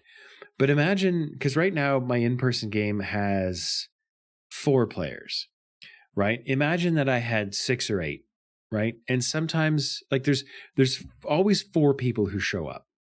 Maybe it's the same 4 people every week. Maybe it's a different 4 people every week. Maybe it's 3 people who always show up, and then like the 4th or 5th is 2 different people every time. Rather than, okay, well, those 4 players only have these 4 characters. It's, okay, those characters are over here and involved in this, so we need to resolve that story next time. So, these 2 players who weren't here last week are here now. So the 2 players who were here last week are going to be playing 2 different characters who are also setting off from the same place, right? So you have all of these different threads of stories happening. Yes, it's complicated. Yes, there's lots of shit to keep track of.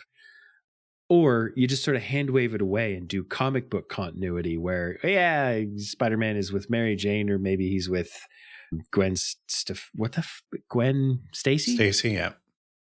And whether it was last week or this week, whatever, it doesn't matter, right? Like you have to hand wave that a little bit and not worry too much about the continuity, but you can still do resolution of stuff, right? And sort of role play and character resolution and, the talking through of things. It doesn't have to be a dungeon crawl, right? It doesn't have to be monster of the week shit. It can be like, hey, there's an overarching story, but everyone's playing different parts in it.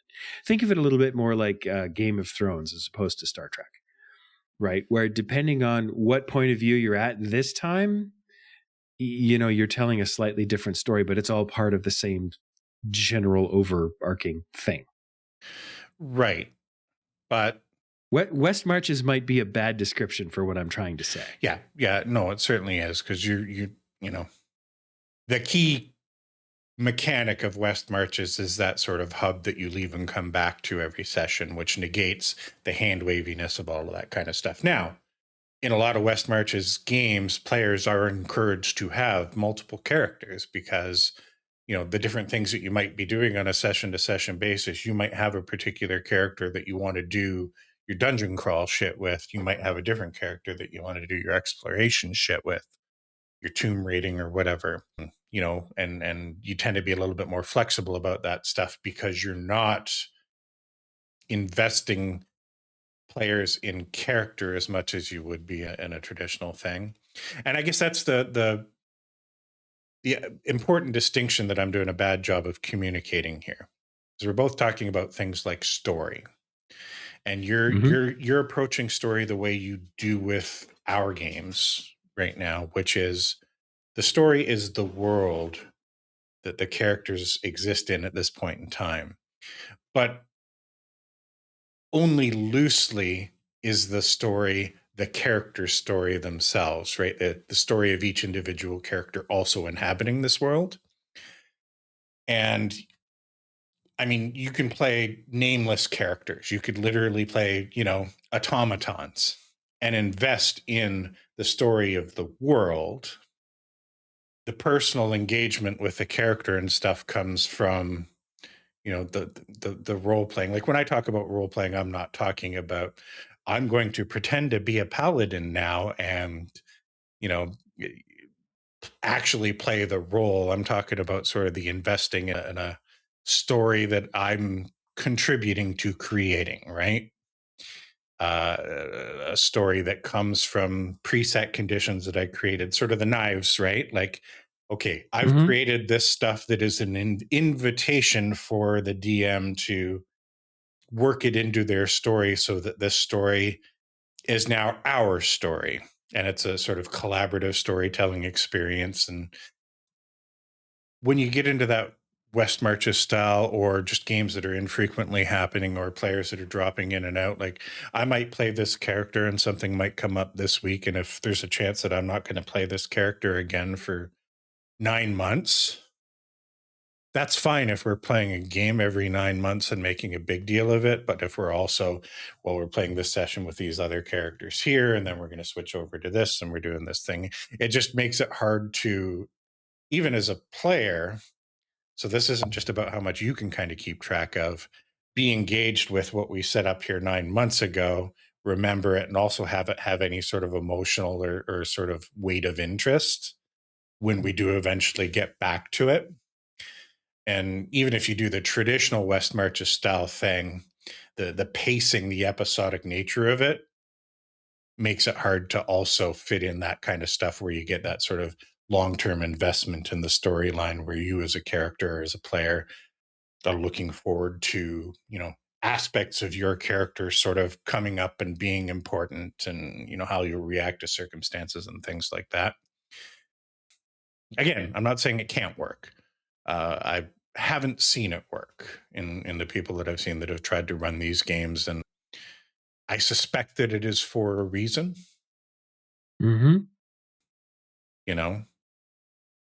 And it is also worth pointing out that there are plenty of players that would be perfectly fine with that.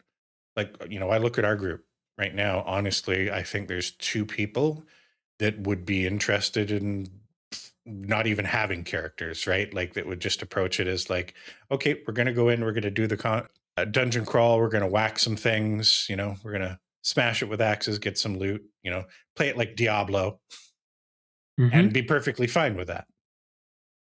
And maybe that's the good analogy, right? Like a West Marches campaign is Diablo, and your traditional D&D campaign is Baldur's Gate 3.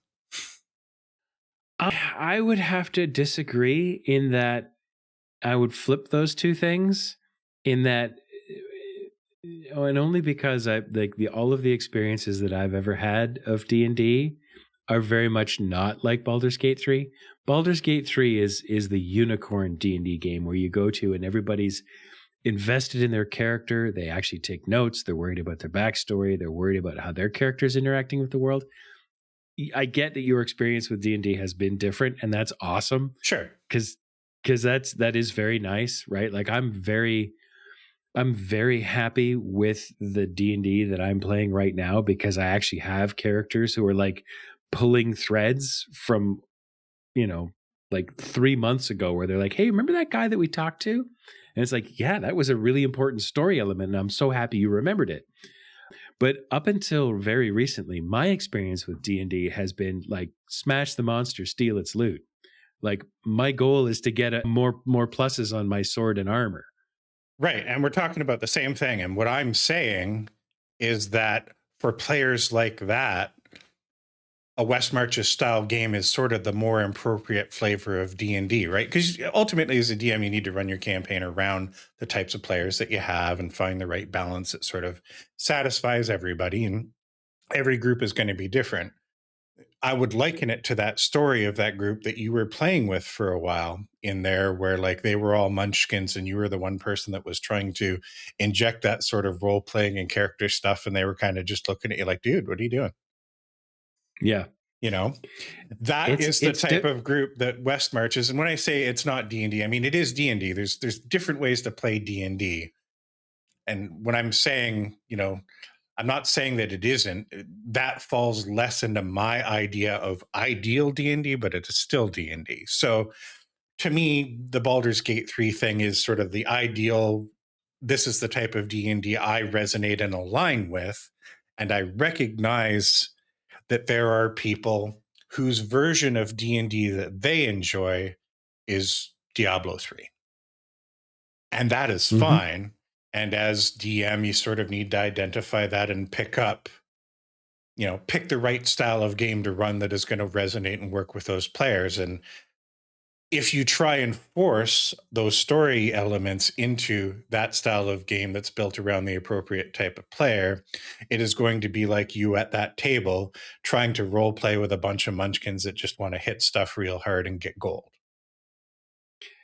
It's difficult to integrate when you have both of those styles of players as well.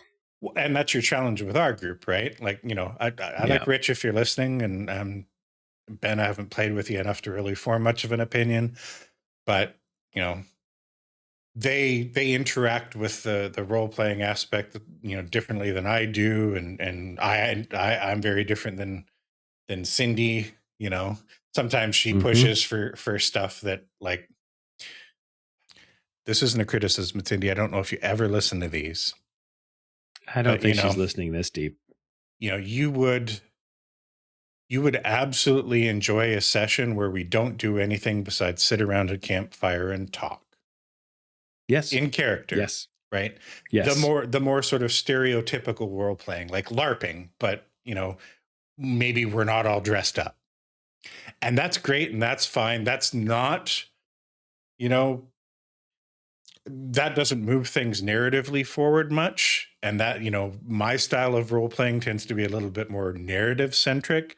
I'm not wrong or right. You're not wrong or right. They're just two different ways to kind of come at it. So you're trying to make a game that's going to work with not just two different ways of playing D&D, but 3 or 4 different ways of playing D&D, which is tough. And I think, you know, that mix, you know, and this isn't a criticism of the execution, but the challenge itself is why we've struggled to get buy-in to, you know, the campaigns, and we've rebooted and kickstarted things a couple of times, and some things have fallen flat, and because it's hard getting enough people together to just play, never mind having them all on the same page of what they want out of the game, is challenging, especially with adults. And to go back to the West Marches thing, that's what they were trying to solve, you know. Let's find a way to get together and still do something, even if that something is a little bit different. We'll still have fun. Yes. And that is in the end, that's my goal. My goal is to try and get everyone to the table. And like, whether it's ideal or perfect or boring or whatever, get everyone to the table. Yeah. When we get together, we have fun. Yeah. And what I would say then, my piece of advice would be, don't try and square peg round hole it. Keep the social aspect of the game out of character. Right? You can keep like the like this podcast is an excuse for you and I to get together and talk. The actual substance of the podcast really doesn't matter. Clearly, right? No. It's obvious to anybody that's listened. I mean, if you are listening, please God, I mean, do understand that this is unprofessional. Yes, we stated that up front. If you're going to run a game like that, treat it like board game night. The D&D is an excuse to get everybody together. Don't try and force the social stuff into in-character stuff. Kind of establish that social contract in advance that this is the type of game we're going to play. It's going to be light on role-playing. We're not going to force it because it's going to be hard to make that work in a satisfying way. given how this is going to work with people coming in and out of the game, let's go out of our way to enjoy our time together out of character and sort of enjoy the social aspect that way, while we're also rolling some dice and playing it a little bit more like getting together and doing multiplayer video games, right? I think though, well, it depends. Okay. So our online group, and I've said this, I don't know if I've said this publicly yet, but I'm pretty sure this is my last year of doing online stuff, just because it's difficult to get people together. It's difficult to get people on the same page. And when you start focusing on the computer, right, it becomes, here's the battle map and I want to be tactical, which is fine, right? Like if we were going to do a West Marches style game, I wouldn't mind doing it online, because then it's like, okay, so you leave from here, here's the first encounter, it's a battle map, blah, blah, blah, blah, blah. And you can do traditional, simple West Marches stuff. However, the people who play in my my in-person group are, and here's a warning to you that you should probably at least find yourself a suitable hat, are probably going to show up in costume. That's great. Which is super, super awesome. And me too, for the first time in my life. I'm not sure how comfortable I am with it, but I'm doing it. Fuck it. I love that. But so I need to tell you what I think role playing is, because we have a very different take on it. And it was going to be my next question, actually, was please define role playing, which you did. And I appreciate that, because it is different from how I look at it. How I look at it is the, okay, we're all going to sit around a campfire and talk in character. Like, to me, that's like playing a role. It's almost like acting. Yeah, that's it's the more improvising, literal definition of role playing. Yeah. Right. And that's why I was trying to defend it. Like, no, you can still role play, because that's what I'm talking about. Yes. Right. No. Developing things and pulling those threads, or, stabbing the players with those knives, which is the analogy from the video, is a slightly different thing. Like, that to me is more about like adding to the narrative. And I think that having people show up as their character, and then like you could lean really heavily into the role playing aspect from the point of view of, I am going to pretend to be my character.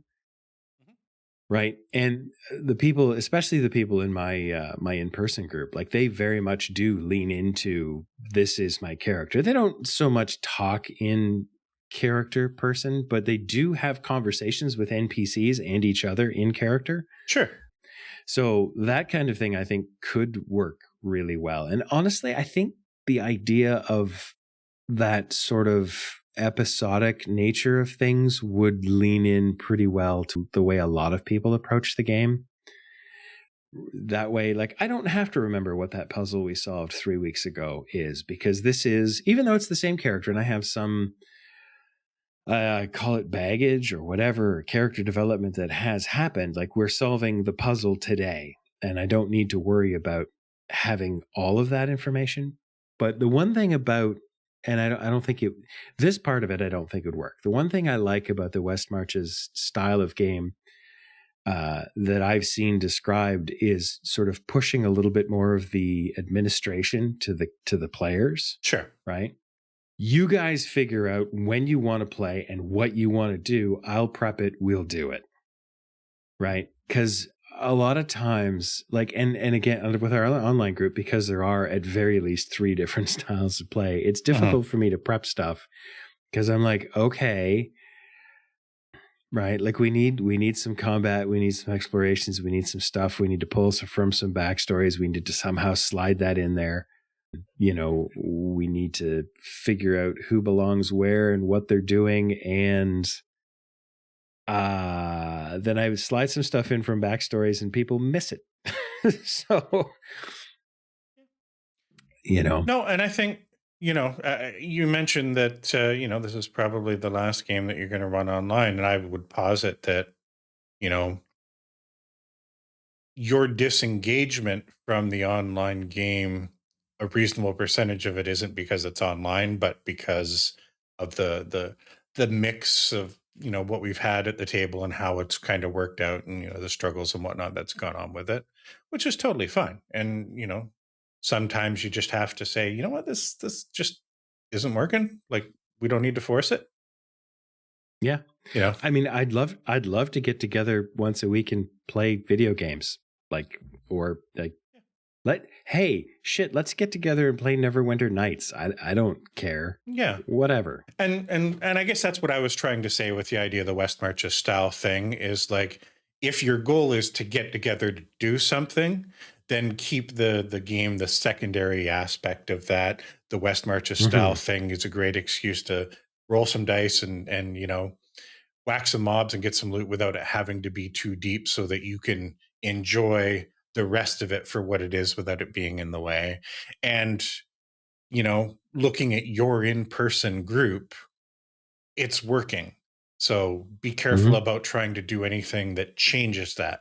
What you don't want to do is significantly lessen the experience for the 4 players or whatever that you have, to accommodate dropping other players in on top of them semi-regularly. It's okay if you're going to have guest players to just have them feel like complete outsiders, because they are. You can have me come and join that table, and you know what? Don't in any way change the experience for the rest of your players to accommodate me having there.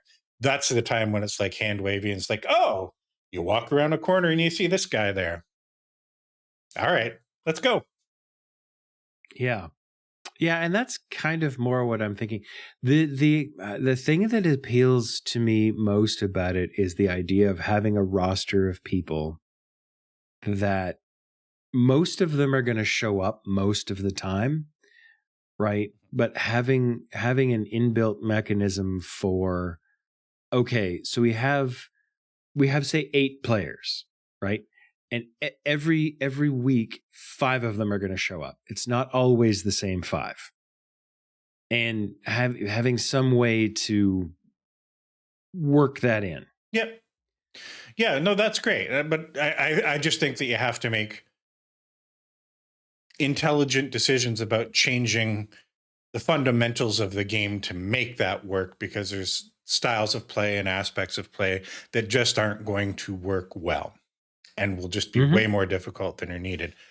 The throwback analogy, right? Like, I always invited like 20 people to our LAN parties when we were doing the small in-house LAN parties. And like we usually got 4. 8 or 10 people would show up, and sometimes we'd have less. But like, that's what you're trying to create.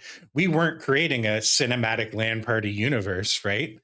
We would have our water cooler talk and between LAN parties, tell stories about the crazy shit that somebody did at this one and crazy shit that somebody did at that one. But it wasn't like, there wasn't a forced framework for trying to make them all part of a larger whole. We scheduled a LAN party. We asked a bunch of people, and some of them would show up, and we'd have a great time. And then we'd schedule another LAN party, a few months down the road, and a bunch of people would show up, and we'd have a good time, and we'd play some of the same games, and we'd do some of the same things, or we'd ask what they wanted to do this week, and do that, but with D&D. What you don't want to do is invite 8 strangers to a LAN party and then have them all log into their EverQuest characters that, are part of this ongoing raiding guild that you've been doing, and trying to, force random people into that sort of structured experience of something that is bigger than what it is. Just, whack some dudes. Wait, that came out wrong. Smash some mobs over. Yeah, whatever. Hit some dudes on the head. What do you want me to do? Whack a guy, off a guy, whack off a guy? Yes. Yeah. I once again, this is one of those things where you and I have such vastly different approaches and perspectives to things. It's one of the reasons I enjoy talking to you, is because I will say a thing and then you take a perspective on it that I'm like, that's not what I was talking about at all. The words you say, do you even know what they mean? Because I don't. And it doesn't seem like you do. This is some strange alien language. No, I mean, the thing is that I get exactly where you're coming from, and I get why and it's part of it is because what's happening in my head and what I'm saying with my mouth are two very different things, Well, right? So, like, when I talk about West Marches, I'm talking about pulling like one or two little bits of ideas of philosophy out of it, and maybe seeing if I can enhance my current game with that, yeah. and maybe if I can do so, because I'm actually really kind of enjoying having the two groups in the same world simultaneously. It's a massive pain in the ass in one way, and in another way, it's nice because like at some point everybody gets together. I hope, Mhm. and that's the kind of thing I'm talking about. But rather than have those two groups be completely separate, have them partially overlap with each other. If that makes any sense. Yeah, no, it does. And that's why I would encourage you to like, listen, I know it's too big of an investment to follow up with it, like, and watch it all. I haven't been, but even check out the stuff that they released prior to episode 1 for campaign 4 Critical Role, where they were talking about what they were doing and announcing Brendan as the DM and how they were going to have the multiple tables and stuff like that. Because some of the things that they talked about in that sort of setup to how they were doing it and trying to explain it to the fans, I think will resonate with you. You know, Mm-hmm. they talk about like different aspects and things that the game should have in it, and you know how people appreciate different aspects of the game and why not put them at tables that sort of focus on that kind of stuff. And you know there's going to be overlap and it's all going to kind of come together, but I don't know, it's an interesting setup. They broke it down into, you know, soldiers, schemers, I don't know, a couple of sort of categories for sort of the different styles and flavors of what the table was going to be. But yeah, I think you might be able to pull something from that. And funny enough, it was sort of announced to kind of be a West Marches style thing, but it actually isn't, Right. except that, you know, their intention is, you know, all the people that are, you know, part of Critical Role are very busy people now that they're running a mass media empire and have families and kids and stuff like that. So not all of them can participate every week anymore. And this is kind of their solution to that problem too. Yeah. Well, that's okay. So let me pull something out of that. Is that when I talk about a West Marches style of game, that's too restrictive. Yeah. Because what I'm talking about is basically okay. Like you have instead of having four people, and most of the time all four of them show up, have six, maybe seven, and almost every week one person is going to be missing. Yeah. Right. And figure out a way to make that work. Yeah. Yeah, but you know, if you're only going to have one person missing every week, I think the better approach is to what you're doing now is, oh, and that person just, you know, Just isn't there. just isn't there. Or Yeah. just is hanging out over here or whatever. Yeah, so that you're not, you know, you're not making any concessions or compromises to what people are really enjoying, especially with your in-person group, right? Because it sounds to me as an outsider like that's really going well. Don't fuck with it. I don't Yeah. want to. Yeah. I do, however, want to offer them the opportunity to switch things up. Like you've met Mac. Mac is playing his same bard again. I don't think that he ever wants to create another character ever, right? And that's fine. I get it. Like continuity is great, right? But I have at that table I have like two barbarians and a bard and a wizard. Right? So I had to inject an NPC cleric just so that they don't all die. Because things are getting a little bit more complicated, right? Sort of in the same way that I've shoved Harlan into your group, right? Just to give you an extra thing. Anyway, Dungeons and Dragons is complicated no matter how you slice it. It really is. And one of the things that I would really love to solve is the DM being responsible for everything. Yeah. And I've heard it's a myth as far as I know, but somebody has convinced somebody at some point that it is possible to actually push some of the administrative duties onto the players. scheduling, figuring out when they're going to show up, bringing snacks, you know, that kind of stuff. Mhm. You know, who's hosting if you're not, you know, always doing it at a single person's house, that kind of thing. It sounds like that aspect of the game that you're running, the home game, is honestly pretty easy. So I'm not sure what you could offload without fundamentally like let's be honest, you have one player that's already created the world and story for you and you're just ripping it off. You have like, what else do you want them to do? What would you say as DM you do here? I have people skills, damn it.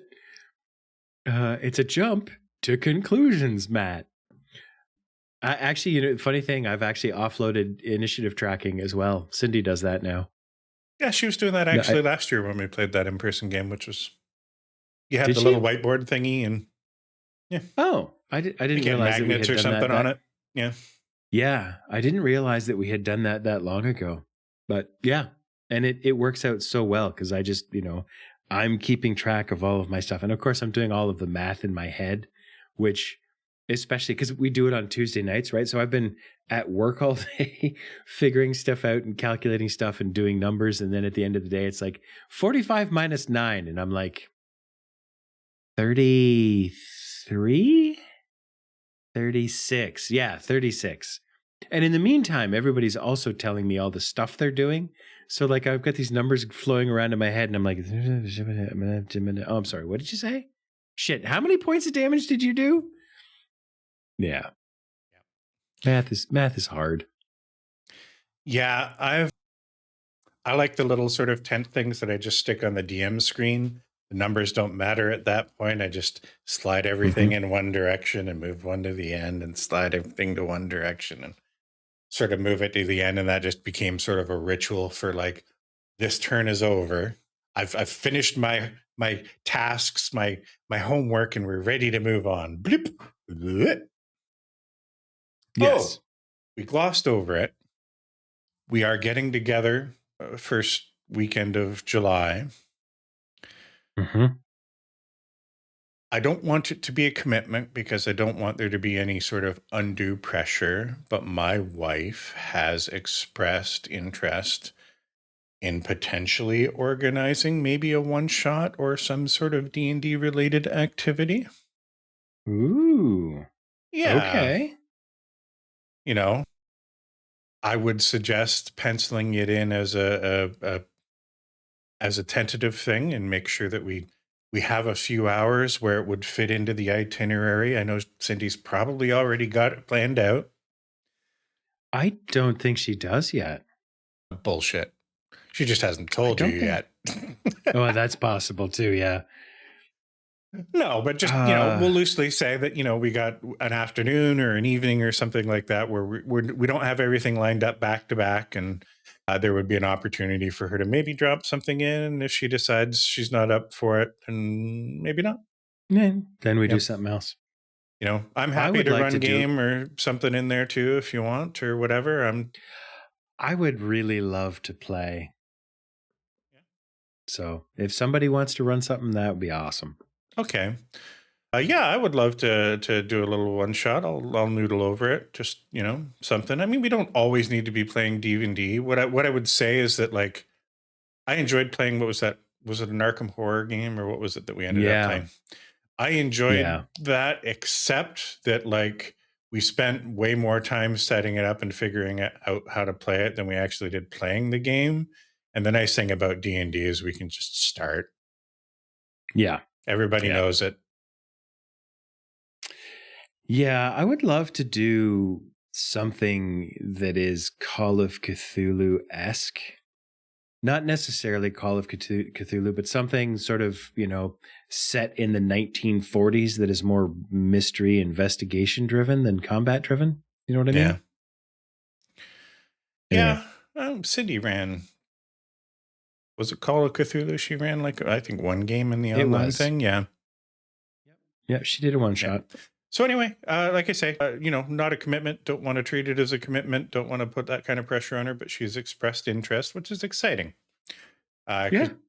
she's super creative, and as part of her progress that she's making right now, with personal stuff and whatnot, her being excited about the potential of doing something like that, I think is a great positive step for her. So I'm excited to see what she comes up with.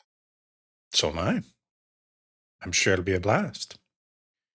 Do you have anything else D&D related before we do some parting gifts and wrap it up? We've been going on for a while. I think probably we're at the people have stopped listening. So sure, let's move on. Oh, well, I mean, that means we could go on for another hour if you wanted. Nobody's going to be mad.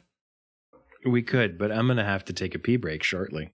All right, well, let's wrap it up. And I show you how deep the rabbit hole goes. Anybody want a peanut? Normally, I recommend things that are reasonably entertaining. This parting gift is not that. It's actually kind of boring, but it is super fucking interesting.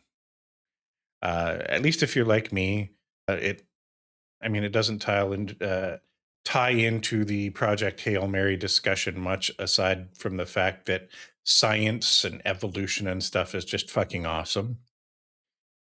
A couple of years ago now, maybe, Destin at Smarter Every Day did a video. We've talked about him many times in the past, where he delved into the evolution of bacteria, and specifically, like the one thing that was called out was the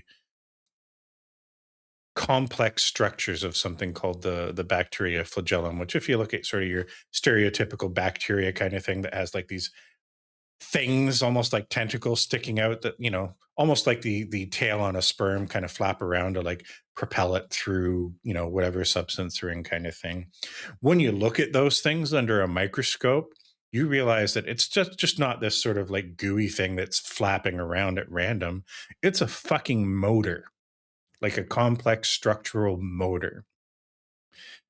And it has been used by anti-evolution type people as sort of the example of something called irreducible complexity, and sort of used as like, here's proof that creationism is real and everything is intelligent and designed, because evolution couldn't create this thing, because if you removed one aspect of it, it just wouldn't work. So there's no iterative process to get from, point A to point B, kind of thing, right?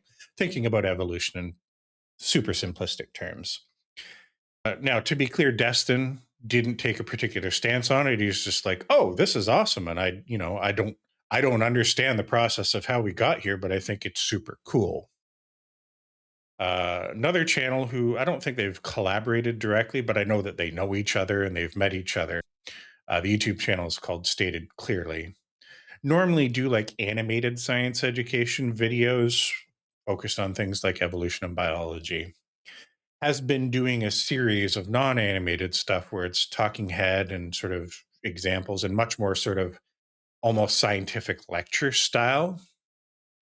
But the video series is like, I think, a 7 or 8 part series now, and it's not done, specifically addressing the questions that Destin had in his Smarter Everyday video about like, how is this possible? How does evolution get us from point A to point Z, where we have this complex functioning motor?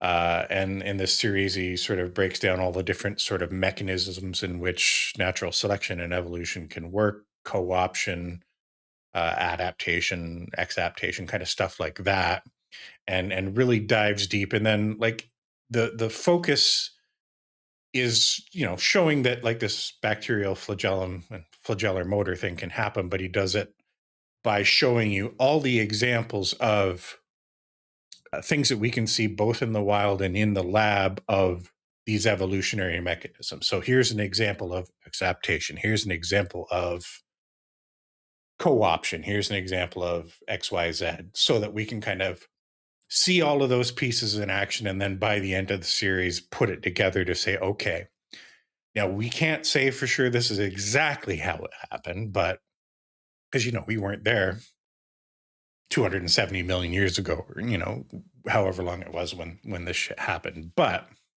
with the evidence that we have of all of this stuff happening, here's how you can create something this complex. There's nothing that's actually irreducible at all about it. And it is incredibly interesting, but it is a mostly like academic watch. But check it out. It's basically most of his most recent videos. The YouTube channel is called Stated Clearly. Dry, but sciencey and cool. I have an anecdote that this has reminded me of. The idea of something being irreducible. So I've mentioned before that my YouTube algorithm is absolutely borked. Somebody showed up in my feed and I thought, okay, this looks interesting. And the first, 30 or 40 seconds of it were reasonably interesting. They were coming at sort of it was a transgender thing, really. And they were coming at it sort of from a religious angle, but for the first 30 or 40 seconds, they were speaking reasonably. And I thought, okay, here's a perspective that is different from my own. And it might be worth listening to how someone else thinks. Until they said the line, Jesus was obviously scientifically a man. To which my immediate response was, based on what evidence? In what way? How did you reach this conclusion? And the next sentence they said, I don't even remember, but it immediately made me just go, yeah, I'm out. Nope. Yeah. Science is awesome. It's not always right. And that's the whole point, is that it will go, hey, we were wrong. Let's try something else. We have new evidence that has forced us to reevaluate our positions, so we're going to. Mm-hmm. That's great. Yeah, do that. When something contradicts your knowledge, ask yourself, is my knowledge actually knowledge, or was it just what I used to know? No, if you were wrong about this one little thing that one time, that means you're wrong about everything. Well, I guess I'm wrong about everything, because there was definitely at least one time that I was wrong. You can't trust the mainstream science establishment. Oh, God. No, you can only trust this person who makes money by making me angry. And sells you dick pills. Well, I mean, I need dick pills, right? My dick isn't big enough. Hasn't stuck itself up my nostril yet. That is not the image I needed before going to bed.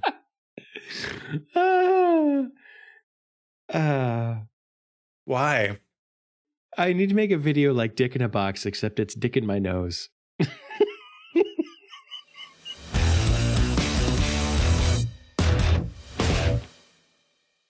It's wrong on so many levels. Oh, yeah. It's like fucking a potato. What?